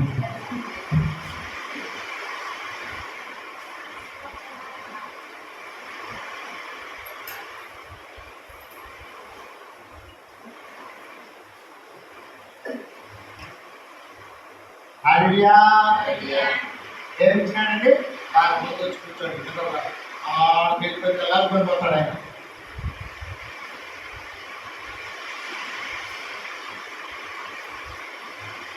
ఎవరిచ్చాడు? ఐగుప్తుడా? ఐగుప్తులో ఉన్న కొలుసులను ఏం చేశాడు? సంపేశాడు. మనకు మన కొరకు ఆయన కొలుసులు కుమారుడైన యేసయ్యను మనకు దేవుని లోకములో ప్రేమించను కాక కుమారునిగా పుట్టిన వారి యందు విశ్వాసం ఉంచి వారు ప్రతివాడు నశింపకుండా నిత్య జీవము పొందినట్లు ఆయన వాళ్ళకి ఐగుప్తులు ఇచ్చాడు. ఐగుప్తు కొలుసులు నిలబెట్టి వధించాడు. మన కొరకు ఆయన సొంత కుమారుడే ఇచ్చి వధించాడు. మనం రక్షించాడు. ఈ నేత్రంతా మనకు చరిత్ర తెలియకపోతే మనము స్తోత్రాలు చెప్పాం. చెప్పాలి మీరే అంటాం.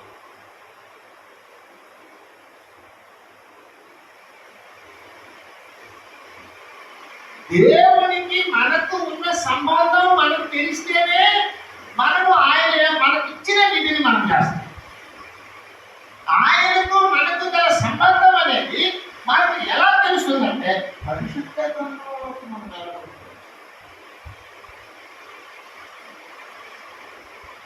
అదేనే ఉన్నాం.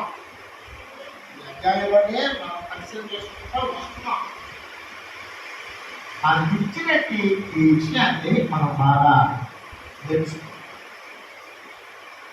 అందుకోసమే బైబుల్ అంటే తెలియాలి, పాటిస్తాలి. అది వాక్యం తెలియాలి. వాక్యం తెలియకపోతే విశ్వాసాన్ని కాపాడుకోలేము, విశ్వాసంలో నిలబడలేము. ఏదో పని జరిగింది, దేవుడు మంచి దేవుడు, పని జరగలా, దేవుడు చూపించినామని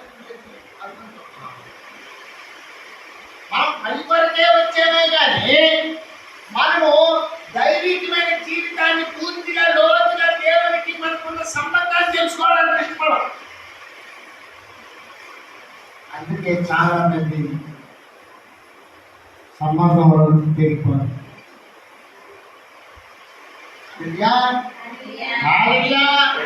కాబట్టి ఎవరైనా మొదటిగా ఎవరైనా మన సృష్టికర్త, రెండవదిగా మన విమోచకుడు, మూడవదిగా హల్లెలూయా హల్లెలూయా, నాలుగవదిగా చూద్దాం.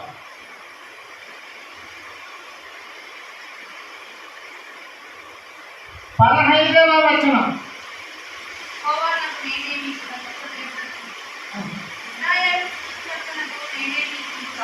రాజు ఎవరినైనా మనకు రాజు, పరిపాలకుడు, పోషకుడు.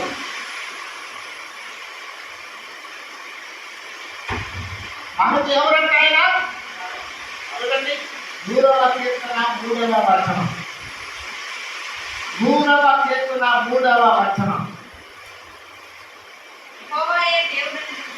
తెలుసుకోండి, పుట్టించను మనము ప్రజలము. అయ్యా, మనము ఆయన ప్రజలము అంటే ఏంటి? ఆయన మన రాజు.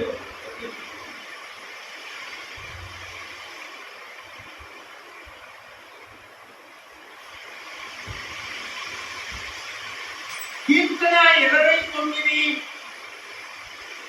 లాస్ట్ వచనం చదవండి.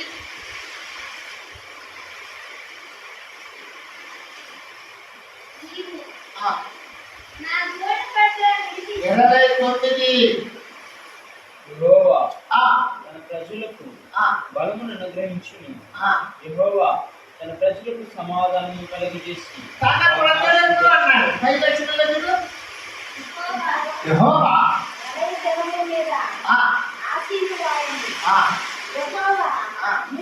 రాజుగా ఆశీర్వాదము.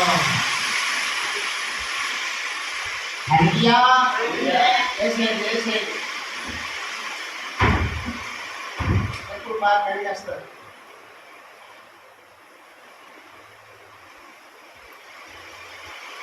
దేవుడు మనకి ఎవరండి? రాజు, పరిపాలకుడు. మనము పోషించు.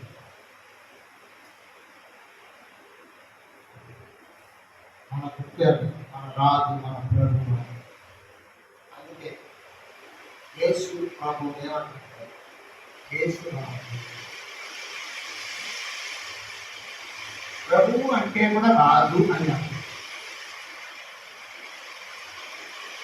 మనం గుర్తించాలి. అపోస్తల కాలం 10వ అధ్యాయం 36వ వచనంలో అంటున్నాడు, యేసు క్రీస్తు అందరికీ ప్రభువు. యేసు క్రీస్తు అందరికీ ప్రభువు అంటే అందరికీ రాజు ఆయన. అందుకే పాట పాడుతున్నాం, యేసు రాజుగా కూర్చున్నాడు, భోజనంతా తీసుకుంటాడు. ఆయన రాజు. మనం అనుకోవాలి, మనమే ఆయనకి ఏం చేస్తున్నామా? ఓటేసి ఆయన నామములో బాప్తిసం తీసుకొని ఆయనను రక్షకుడుగా, ప్రభువుగా అంగీకరిస్తున్నాను అని మనం సాక్ష్యం ఇస్తాం. ఏమని? యేసు ప్రభు నా సొంత రక్షకుడుగా, ప్రభువుగా దేవుడుగా అంగీకరిస్తున్నాను అని చెప్పి బాప్తిసం. అని మనం ఓటేసేసాం. అప్పటి నుంచి ఆయన మనకు రాదు, మళ్ళీ ఆయన కనపడుతుందా? బాప్తిసం తీసుకున్నాను. ఏ సంగతి దగ్గర తీసుకున్నా? యేసు ప్రభు నామమున తీసుకునేది ఏంటంటే ఏ సంగతి దగ్గర తీసుకున్నా వాళ్ళ దగ్గర దేవుడి దగ్గర తీసుకో.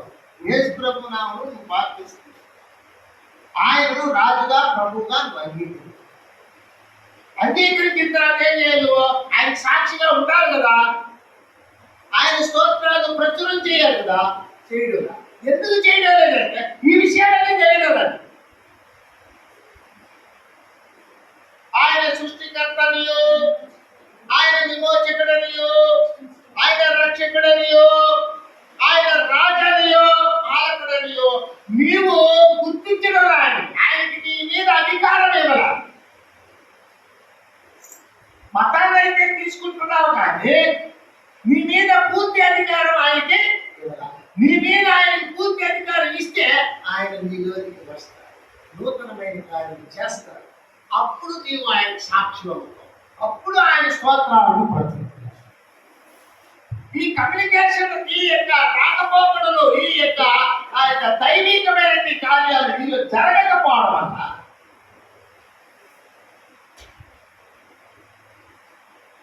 ఇందుకోసం వాక్యం తెలుసుకోవాలి. వాక్యం తెలుసుకున్న వ్యక్తి నిలబడతాడు,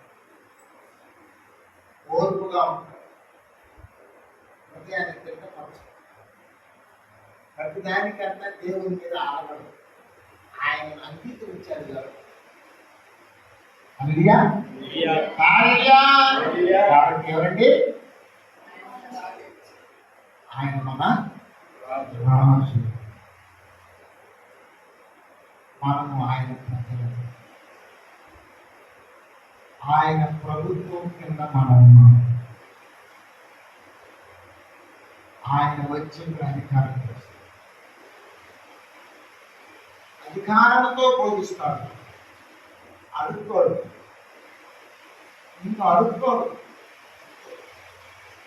మీకు సమస్తం సప్లై చేస్తాడు. ప్రభుత్వం వాళ్ళు ఏం చేస్తారంటే తెల్లారికే 4,000 ఇస్తారు పెన్షన్. పని మీకు పెన్షన్ ఇచ్చి పోషించేది. ఎందుకంటే నువ్వు ఓటేసావు. అట్లా నువ్వు యేసు ప్రభు నా సొంత రక్షకుడు, నా ప్రభు నా దేవుడు నువ్వు అంగీకరించినప్పుడు ఆయన ఏం చేస్తాడంటే నిన్ను పోషిస్తాడు.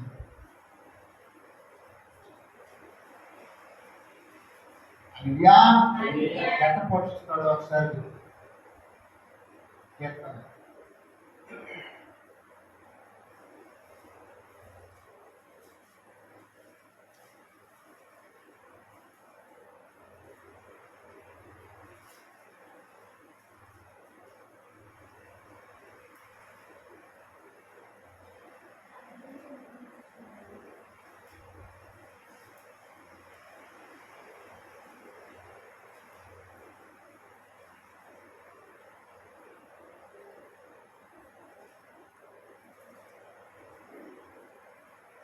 కీర్తనలు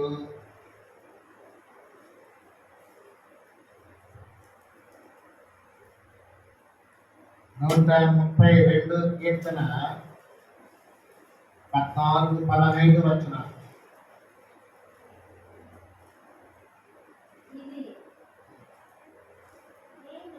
నేను ఇది నేను కోరిన స్థానము, ఇది నిత్యము నాకు విశ్రమ స్థానముగా ఉండును. ఇక్కడనే నేను నివసించదను, దాని ఆహారమును నేను నిండారుగా జీవిస్తాను, దానిలోని తృప్తిపరుస్తాను. అయ్యా పోషిస్తాను. కోరుకున్న ప్రజలు ఆ ప్రజలకు కావాల్సినవన్నీ ఇస్తాను.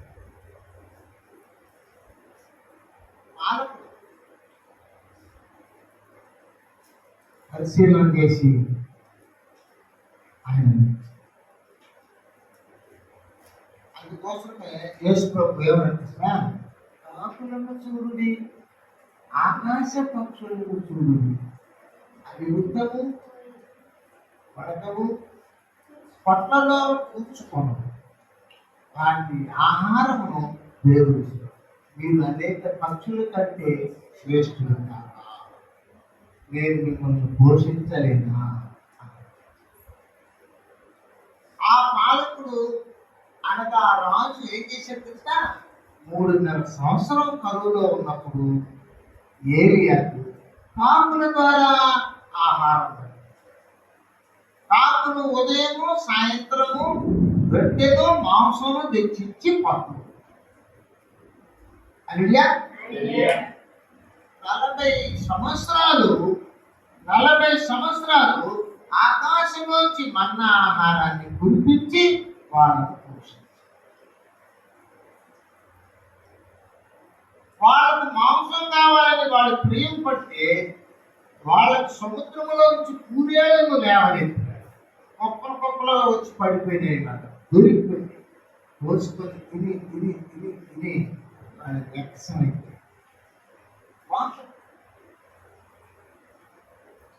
పాలకుడు రాజు అలా ఉంటుంది. ఈరోజు దేవుడు మీకు కావలసినవన్నీ ఇవ్వడానికి సమర్థుడు. అది ఆయనను నువ్వు రాజుగా గుర్తించగలిగితే నీవు ఆయన సాక్షిగా నిలబడతావు. ఆయన స్తోత్రాలను నువ్వు ప్రతిబింబిస్తావు. ఇందుకొరకు నీవు ఆయన్ను అలా కనపరచవలసింది అవసరం. ఇవన్నీ నీకు తెలిస్తే నువ్వు ఈజీగా దేవునికి సాక్షిగా నిలబడు. నువ్వు ఈజీగా దేవుని స్తోత్రాన్ని అట్లని ప్రభు వాక్యం కనుక మనం కొద్దిసేపు టీ బ్రేక్ వెళ్ళి తర్వాత దేవుని వాక్యం దీవించి కాపాడుతాం. ఆమేన్. జీవనదిని నా హృదయములో ప్రవహింపచేయుమయ్యా. జీవనదిని నా హృదయములో ప్రవహింపచేయుమయ్యా. ఇండిన యుగలనిలో తిరిగి జీవింపజేయుమయ్యా.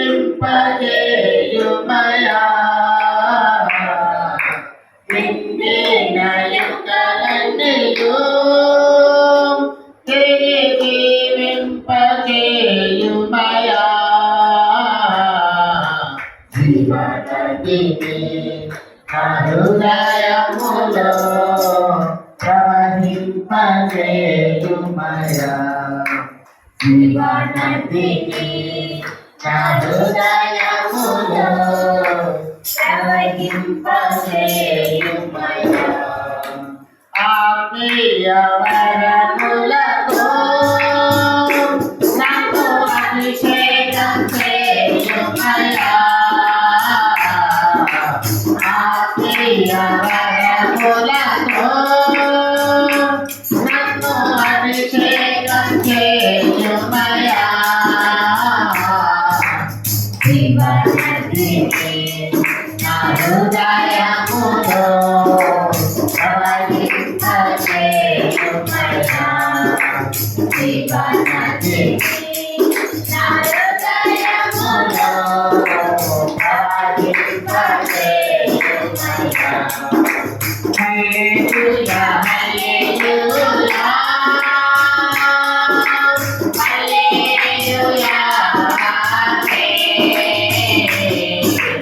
హల్లెలూయా హల్లెలూయా హల్లెలూయా హల్లెలూయా. జీవనదిని నా హృదయములో ప్రవహింపచేయుమయ్యా. జీవనదిని నా హృదయములో ప్రవహింపచేయుమయ్యా. హల్లెలూయా. ప్రభుత్వ నేను నీకు తోడై ఉండును. నదులలో పడి ఎండినప్పుడు అవి నీ మీద పొర్లి పారవు. నీవు అగ్ని మధ్యలో నడుచున్నప్పుడు కాలిపోవు జ్వాలలు నిన్ను కాల్చవు. హల్లెలూయా. హల్లెలూయా. ఏంటంటే ఈ దినం మనకు దేవుడు మనకి ఇచ్చినట్టు ఆన్లైన్ ప్రార్థనలో మనకి ఇచ్చినట్టు వాక్య పాఠం ఏంటి? దేవుని సంబంధులు.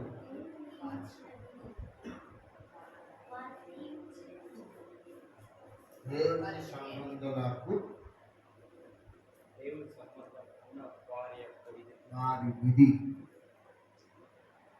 దేవుని సంబంధులుగా ఉన్న వారి యొక్క విధి ఏంటంటే వారు దేవునికి సాక్షులై ఉంటారు. మనము 43వ యెషయా గ్రంథంలో ఉన్నాం. మనం ఆ అధ్యాయాన్నంతటినీ మనం పరిశీలన చేస్తున్నాము. దేవుని యొక్క ఉద్దేశాలను మనం వెలికి తీసి సత్యాన్ని మనం ధ్యానిస్తాం. ఆయన యాకోబుతో మాట్లాడిన మాటలను మనతో మాట్లాడినట్టుగా మనం ఇప్పుడు పరిశీలన చేస్తాం. యాకోబు దేవునికి సాక్షిగా ఉండాలి, దేవుని యొక్క స్తోత్రాలను ప్రచురం చేయాలని ఆయన కోరుతున్నారు. ఎందుకు అలా కోరుతున్నాడు అనే దాన్ని మనం ప్రశ్న వేసుకున్నప్పుడు ఆయన మన సృష్టికర్త. హల్లెలూయా. రెండవదిగా ఆయన మనకు విమోచకుడు. మూడవదిగా ఆయన రక్షకుడు. నాలుగవదిగా ఆయన మనకు రాజు. హల్లెలూయా. ఈ విషయాలన్నీ పెట్టాడు. ఈ విషయాలన్నీ మొదటి వచనం నుంచి అవన్నిటిని చెప్పుకుంటూ వచ్చి 10, 11, 9, 10, 11 వచనంలో ఇలాగూ సెలవిస్తున్నాడు అని చెప్పాడు. కాబట్టి ఆ వాక్యాలన్నింటినీ మనం పరిశీలన చేసినప్పుడు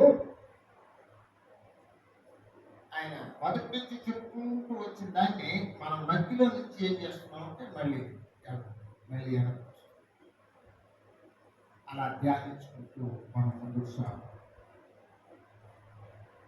మనం మన దేవుని సృష్టికర్తగాను, విమోచకుడుగాను, రక్షకుడుగాను, రాజుగాను మనం గుర్తిస్తే అప్పుడు మన దేవునికి సాక్షులు. అప్పుడు మన దేవుని స్తోత్రాలు అవన్నీ మనం అర్థం చేసుకోలేదనుకోండి, మనం ఏది చేయాలి మన వల్ల కాదు. మన హృదయంలో దేవుని మీద క్లారిటీ అనేది కలగాలి. అప్పుడు మన బ్రతుకులో మనం దేవుడు కోరినట్టుగా చేయగలం. అందుకోసం దేవుని సంబంధులు ఆయన ఏం చెప్పాడు? ఒక విధిని ఏర్పాటు చేశాడు. అదే సాక్షులుగా ఉండడం, స్తోత్రాలు ప్రచురించారు. హల్లెలూయా. కాబట్టి ఈ 5వదిగా మనకి ఏం చెప్తున్నాడంటే, చూడండి వాక్యంలో మనం చూస్తున్నాం 3వ వచనం, 2వ వచనం. నీవు జలములలో పడి దాటున్నప్పుడు నేను నీకు తోడై నదులలో నుండి వెళ్ళున్నప్పుడు అది నీ మీద పొర్లిపారు. నీవు అగ్ని మధ్యను నడుచున్నప్పుడు కాలిపోవు, జ్వాలలు.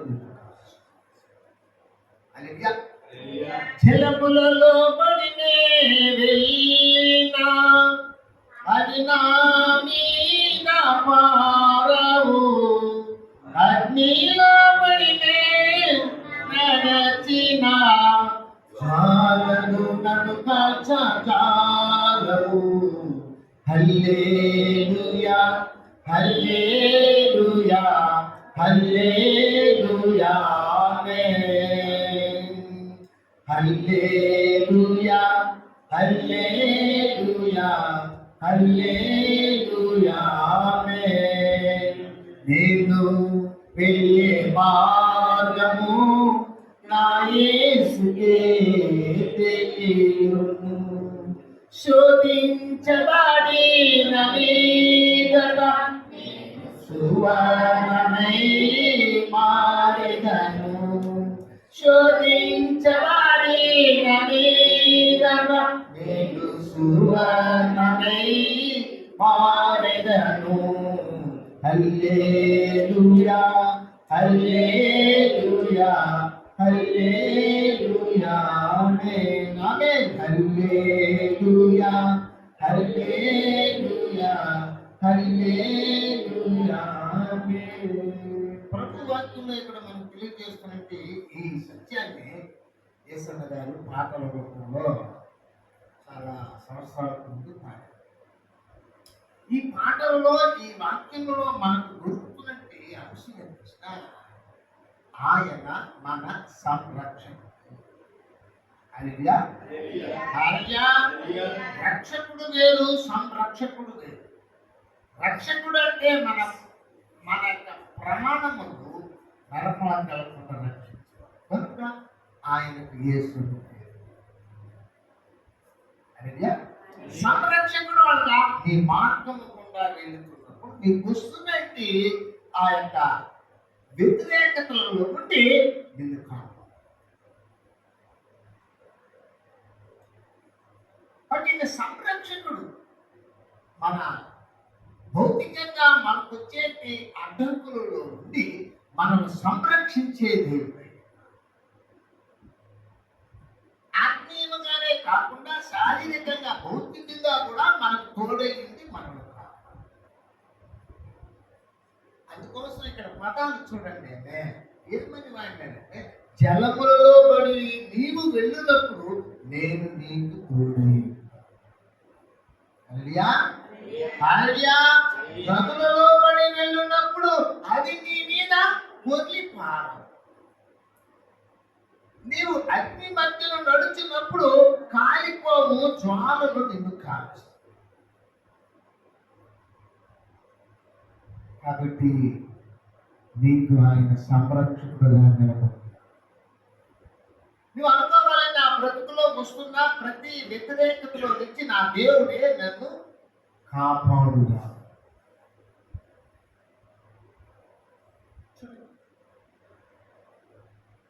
రక్షకుడు సంరక్షకుడు అనే విషయానికి ఈ పదాలకి అర్థం. 34:7 చదువుతాం కీర్తనలో. యెహోవా యందు భయభక్తులు గలవారు ఆయన దూత కావలియుడు, వారిని రక్షించును. హల్లెలూయా. దూత కావలి నుండి రక్షించడం అంటే దూత వచ్చి కావలిని రక్షించడం అంటే భౌతికంగా నీకు సహాయపడడం. దేవుడు రక్షించడం అంటే ఆధ్యాత్మికంగా నరకంలో వెళ్ళకుండా నిన్ను కాపాడు. అందుకే దానికి రక్షకుడు అని, దీనికి సంరక్షకుడు అని మన పేరు. కాబట్టి దేవుడు నువ్వు జలములలో పడి వెళ్తున్నప్పుడు తెలియకుండా కూడా నువ్వు మునిగిపోయే ప్రమాదంలో నువ్వు కాపాడు. అగ్ని లాంటి కష్టాలలో పడి వెళ్తూ ఉన్నప్పుడు అది నిన్ను కాల్చగలవు. నీ మార్గము ఏం చేస్తాట ఆయన కాపాడు. నీకు ముందుగా ఉంటాడు, నీకు ఆ రోజుల్లో ఎర్ర సముద్రము నీ ఆజ్ఞ మేరకు రహదారిగా మారినా దాటిరే ఆ జనులు బహుక్షేమముగా. ఆ జలములలో శత్రు సైన్యము మునిగిపోయిరి. కృపా సత్య సంపూర్ణుడా సర్వలోకానికి చక్రవర్తి. చక్రవర్తి అంటే సంరక్షకుడు, పరిపాలకుడు, సంరక్షకుడు. ఏమైనప్పటికీ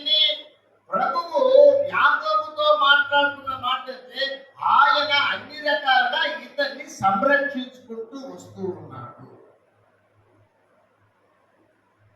ఇప్పుడు నీ విధి ఏమిటి? నువ్వు దేవుని సంబంధివైతే నువ్వు చేయవలసిన విధి ఏంటంటే దేవునికి సాక్షిగా నిలబడాలి, దేవుని స్తోత్రాలను ప్రచురణ చేయాలి. ఈ రెండు చేయాలంటే నీవు ఈ 5 విషయాలు నీ మధ్యలో నేను ఓ నిశ్చయతకు రాగలిగి ఉండాలి. నా దేవుడు నా సంరక్షణ,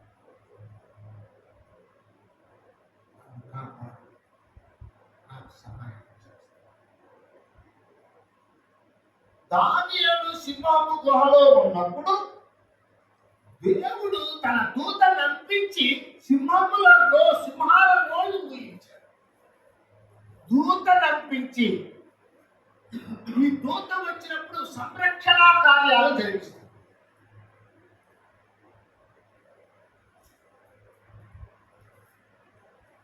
అప్పుడప్పుడు దూతను ఉపయోగిస్తున్నాడు. శద్రకు, మేషకు, అబేద్నెగోలు అగ్నిజ్వాలలో ఉన్నప్పుడు దూత కనిపించిందంట. దేవదూత రూపము వలె నాకు కనిపించింది అని ఆ నెబుకద్నెజరు తెలియవచ్చు. నేను దినమున నిన్ను కూడా దేవుడు కాపాడు.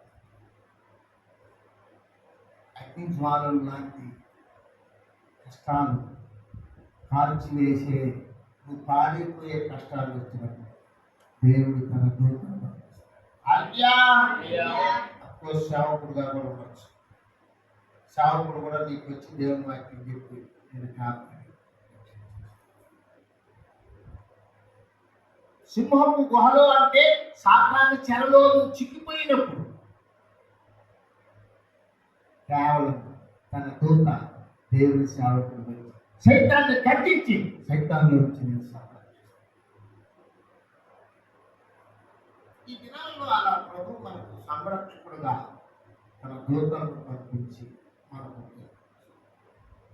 ఈ విషయాలన్నీ నీకు తెలిసినప్పుడు నువ్వు తప్పకుండా సాక్షిగా నిలబడతావు. తప్పకుండా నీవు స్తోత్రాలను ప్రచురణ చేయడం జరుగుతుంది. ఇవన్నీ తెలియకుండా ఆ రెండింటిని నువ్వు చేయలేవు. ఇది మనిషికి నమ్మశక్యము కాని విషయాలు. నా దగ్గర చేసి అప్పుడు దిగేస్తాం. మా ఇంట్లో వాళ్ళు అనుకోండి, ఎలా దిగేస్తారో, లోబాయిలో దిగేస్తారో లేకపోతే కాళ్ళు దిగేస్తారో.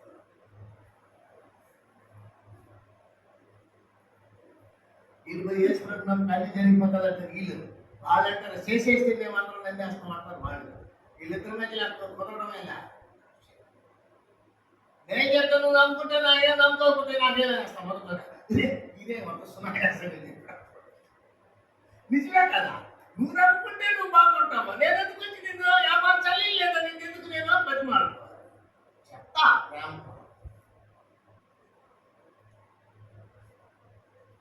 కాబట్టి మనం దేవుని సంరక్షకుడుగా గుర్తించగలిగితే అప్పుడు మన దేవునికి సాక్షి. అలా పెడుతూ ఉన్నావు, సాతాను తోసేస్తాడు. ఆ తోపుకి నువ్వు చచ్చిపోవాలి. కానీ ప్రభు వచ్చి అక్క నీకు సహాయం సంరక్షిస్తాడు. కాబట్టి తేలికపాటి గాయాలతో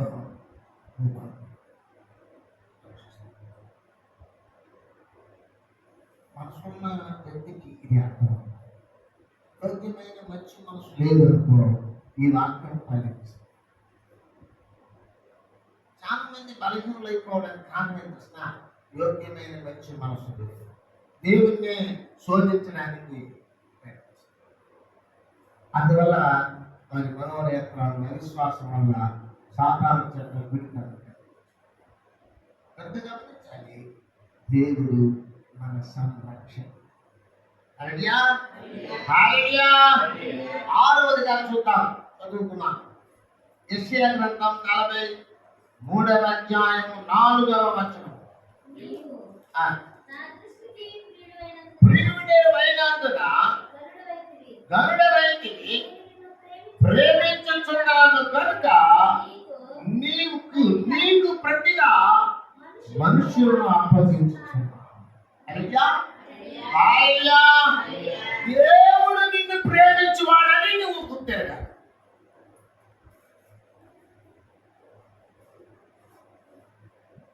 దేవుడు నిన్ను ప్రేమించాడు, నిన్ను ప్రేమిస్తాడు. దేవుడు నన్ను ప్రేమించాడు. ఎంత ప్రేమిస్తున్నట్టు తెలిసిన 15:13 యోహాను సువార్త ఎంత ప్రేమిస్తున్నాడో చూడండి.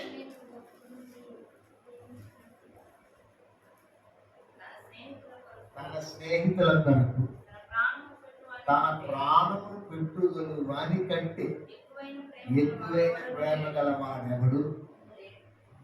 హల్లెలూయా. ఇంకా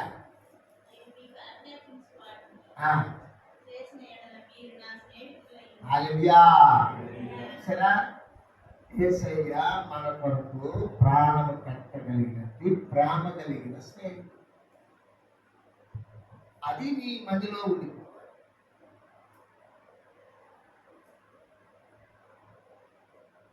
అప్పుడు నీకు అర్థమవుతుంది ఏమని, ప్రభు నా కొరకు ప్రాణం పెట్టారట. నా కొరకు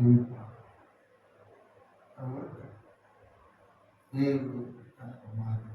దేవుడు లోకమును ఎంతో ప్రేమించి కాగా తన ద్వితీయ కుమారుడుగా పుట్టిన వారి యందు ఏం చేశాడంటే విశ్వాసం ఉంచి ప్రతివాడు నశింపక నిత్య జీవం పొందినట్టు ఆయన చేశాడు. దేవుడు మనల్ని ఏం చేస్తున్నాడు? ప్రేమిస్తున్నాడు అని మనం గుర్తెరగాలి. మొదటి యోహాను పత్రిక 3వ అధ్యాయం 1వ వచనంలో ఏం చెప్తున్నాడు చూడండి. తండ్రి మనకెట్టి ప్రేమను అనుగ్రహించిన చూడుడి, విలువబడినట్లు చూడుడి.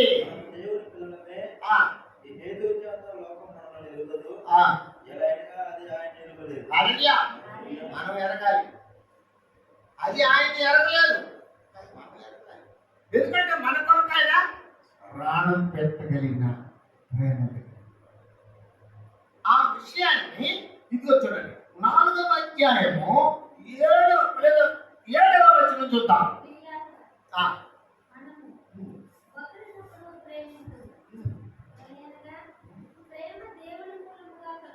కలుగుతున్నది ప్రతివాడును అదే వచ్చింది డైరెక్ట్ కాదు, ప్రేమించి ఉండటకు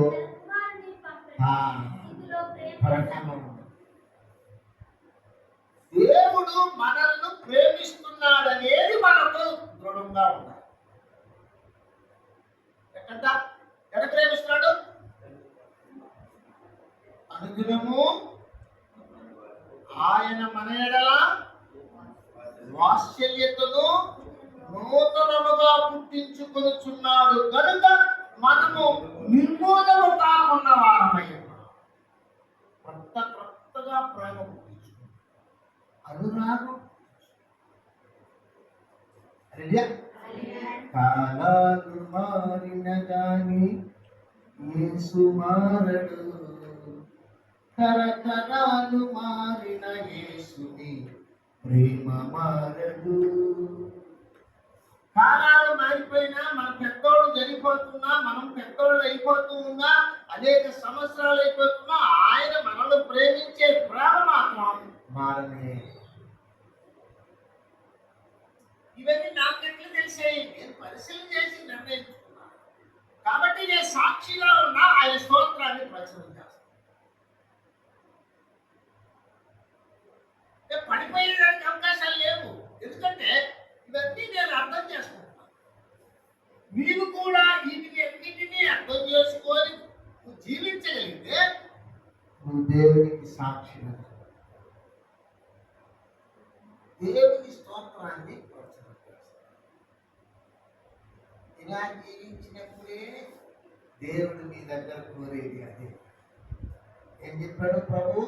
మన అంశాన్ని ఏం చెప్పాడంటే దేవునితో సంబంధం ఉన్న వారి విధి. దేవునితో సంబంధం ఉన్న వాళ్ళ యొక్క విధి ఇది. ఇదే ఆ రెండు చేయాలంటే ఇప్పుడు ఎన్ని చెప్పినాము? 6 చెప్పినా ఈ 6 మనం తెలిసిపెట్టుకొని ఉంటేనే చేయగలం. హల్లెలూయా, హల్లెలూయా, హల్లెలూయా. దేవుడు మనల్ని ప్రేమిస్తాడు. కాబట్టి కొన్ని సందర్భంలో ఏం చేస్తాడు? శిక్షిస్తాడు. శిక్షింపని కుమారుడు దుర్బీజుడే, కిందికి మారిన గింజ. శిక్షించినప్పుడు మనం మంచి గింజ.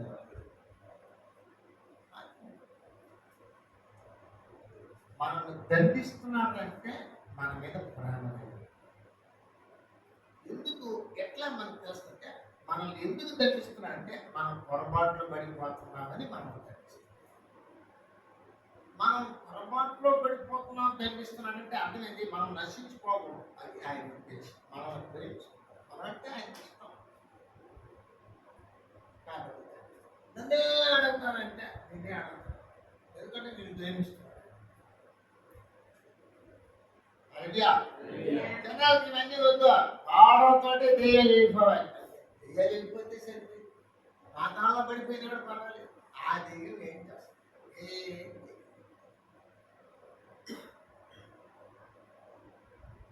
నేను పోను అది మన దెయ్యం.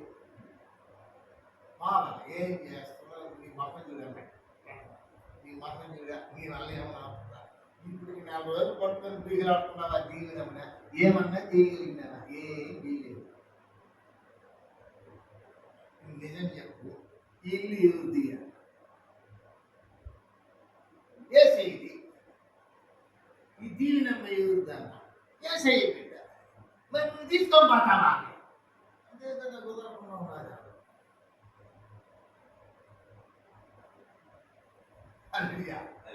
ఏంటి? దేవుడు మన పక్షం ఉండగా మన విరోధి ఎవరు లేదు. ఎందుకు మన పక్షాలు చేయలేదంటే ఆయన మనల్ని ప్రేమించాడు. ఈరోజు కూడా మనం దేవుని ప్రేమకు మనము పాత్రులం అవుతున్నాం కనుక మనం నిర్మూలం కాకుండా మనం గొప్పవాళ్ళమని కాదు, మనం బలహీనులమని మనల్ని ప్రేమించాడు. ఇది మనం తెలుసుకోవాలి. అందుచేత మనము ఆయన మనల్ని ప్రేమించువాడు అనే విషయాన్ని మనం తెలుసుకోవాలి. 7వ చూద్దాం. 5వ వచనం.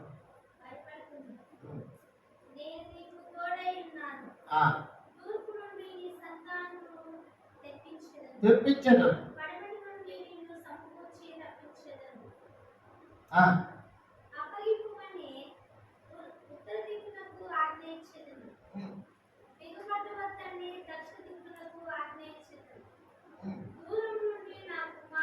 కుమారులను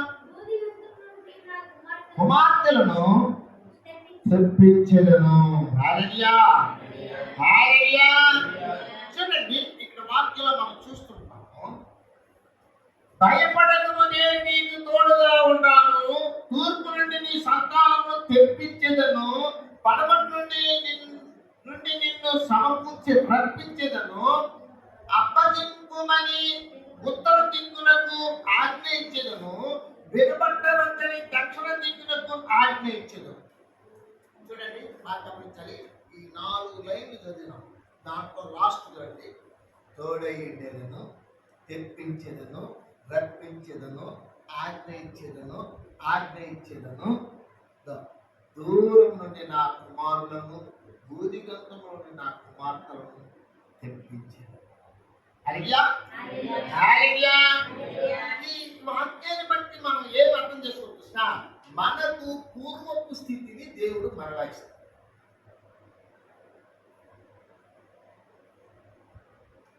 ఇదేదో కొంత కష్టాల్లో పడిపోయినట్టుగా ఉంటుంది. కష్టాల్లో పడిపోయినట్టు ఈ యాకోబు వంశం భయపడిపోతుంటే ఆయన ఏమంటే, నేను ఆజ్ఞయిస్తా, నేను తెప్పిస్తా, నేను రప్పిస్తా, నేను ఆజ్ఞయిస్తా, నిన్ను రక్షించేస్తా, నిన్ను తెప్పిస్తా. హల్లెలూయా. అంటే పూర్వపు స్థితిని మీకు మరలా నేను కలిగిస్తాను. ఒకవేళ నీవు ఆదమర్చి పడిపోయినా ఆయన ఏం చేస్తాడంటే నిన్ను రక్షిస్తాడు. మీకు పూర్వపు స్థితిని మళ్ళీ కలిగించేవాడు దేవుడు. పోగొట్టుకునిందంతా దావీదు పోగొట్టుకునిందంతా తిరిగి ఇచ్చాడు. చేయలేదా? యోబు పోగొట్టుకునిందంట మరలా రెండంతలు ఇచ్చాడు. చేయలేదా?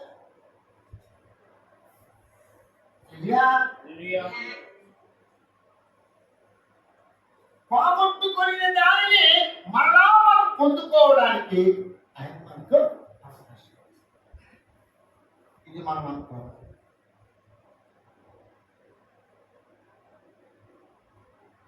మనము ఇబ్బంది పడాలి. ప్రభు సేవకుడు మీరు సమస్తమును విడిచిపెట్టి మేము అందరూ విడిచిపెట్టు మాకే ఏమి అంటే మీకు దూరంతలుగా కష్టాలతో పాటు దూరంతల ఆశీర్వాదం. పూర్వపు స్థితికి మరలా మనలో రప్పించగల దేవుడు అని మనం అనుకుంటాం.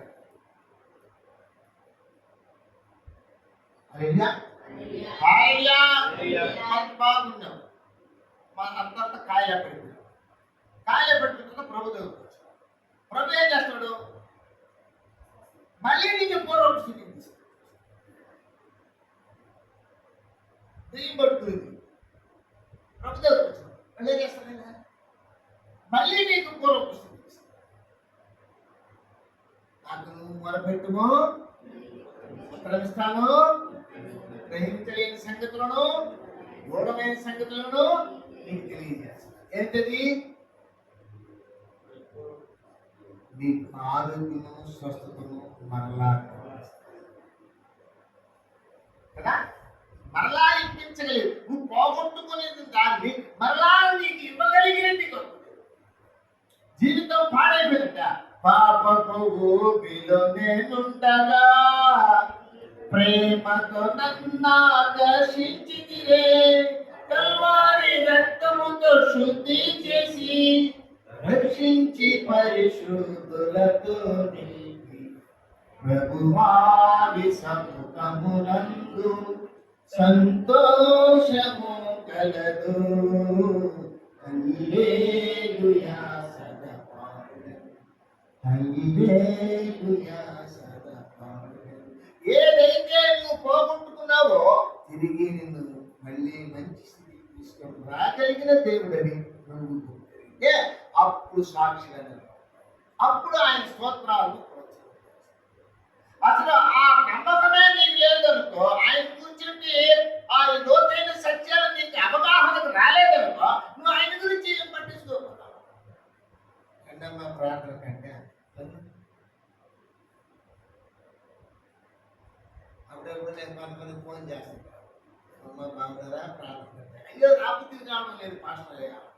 రాబుద్ధి కావడం ఇదేంటి బుద్ధి అండి? ఇది రాబుద్ధి కావడం లేదండి. ఏంటండి నువ్వు రాబుద్ధి కాకపోతే నేనేం చేయగలను?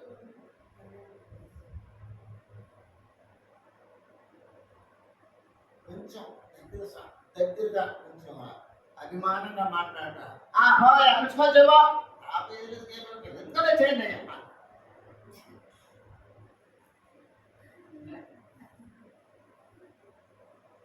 ప్రియదేవి బిడ్డలు ఉండే వాళ్ళకే అటువంటి మిగతా ఉద్యోగాలు కదా మా బుద్ధి స్వామి వాళ్ళు రాబుద్ధి కావడం లేదు.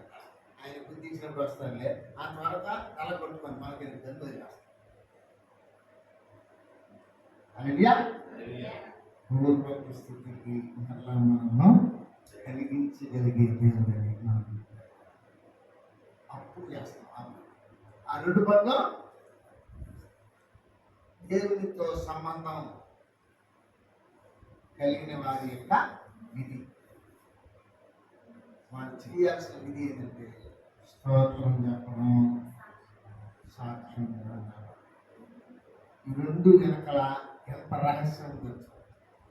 ఈ రెండు అంత అవలీలగా పెద్దలతో చెప్పేది కాదు. ఇది సాక్ష్యంగా నిలబడాలి. జీవిత కాలంలో పాడబడేది ఏమైనా నా ప్రాణమున్నంత వరకు అన్నారు.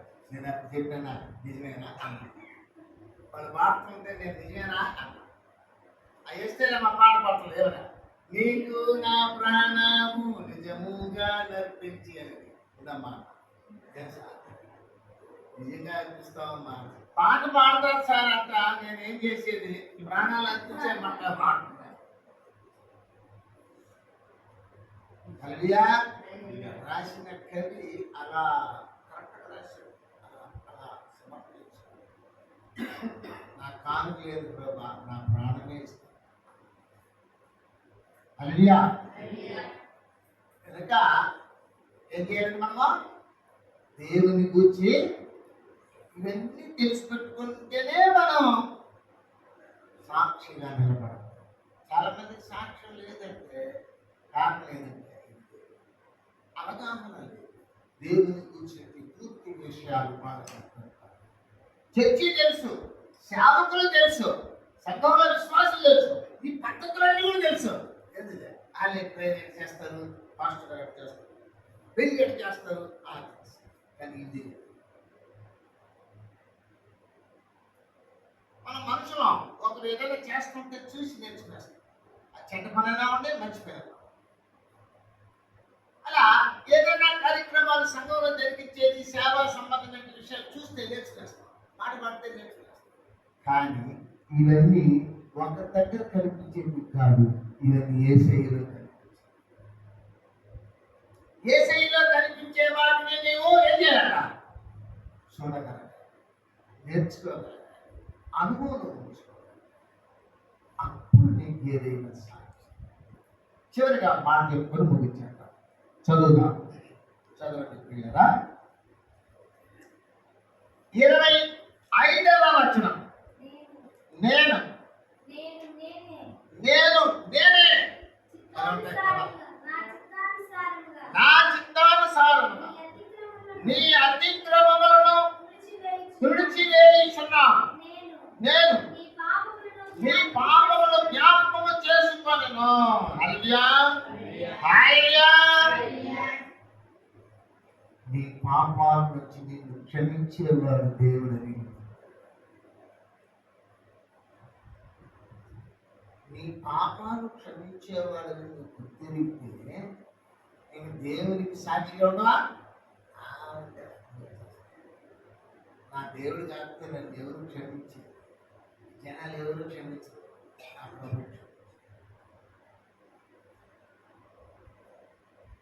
మన అతిక్రమములు క్షమించు. మన అతిక్రమ క్రియలను బట్టి ఆయన గాయపరచు మనకు క్షమాపణ.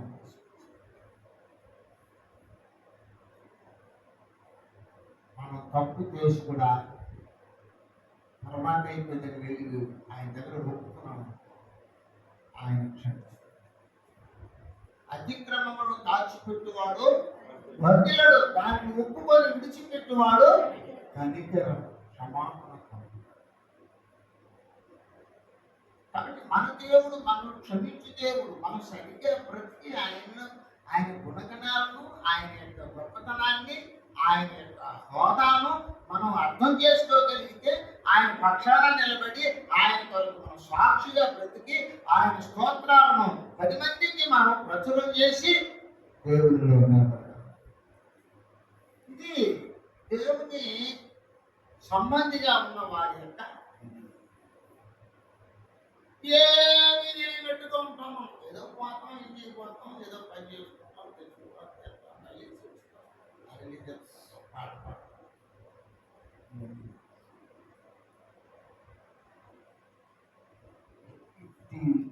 8 రూపాయలుగా ప్రభు మనకు ఉపయోగపడే వాక్యాలు. ఈ 8 రూపాయలుగా ఆయన మనకు సరిపోయిన వాడనేది నీకు గుర్తిరిగితే అప్పుడు నువ్వు ఆయన విషయంలో సాక్షిగా ఆ దేవుడు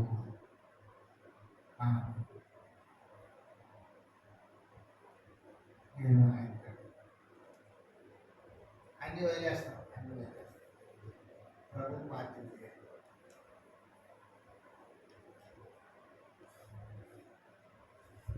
ఆయన అన్నాడు ఏమంటాడు, బంధువులు స్నేహితులు ఎంతో మంది ఉండగా ఎన్నో మారులు నేను ఒంటరినయ్యే బంధువులు స్నేహితులు ఎంతో మంది ఉండగా ఎన్నో మారులు నేను ఒంటరినయ్యే నా ఒంటరితనములో మంచి స్నేహితుడవై చెంత చేరినావే చెలిమి పంచినావే చెంత చేరినావే చెలిమి పంచినావే కన్నీరు తుడచి నన్ను ముద్దాడితివే యేసయ్యా యేసయ్యా యేసయ్యా యేసయ్యా హల్లెలూయా హల్లెలూయా హల్లెలూయా హల్లెలూయా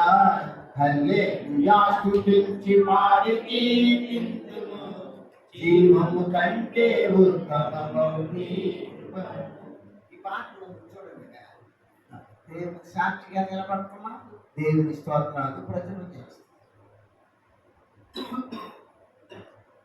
ఎందుకంటే ఆయన గొప్పతనాన్ని మనం అనుభవించాలి.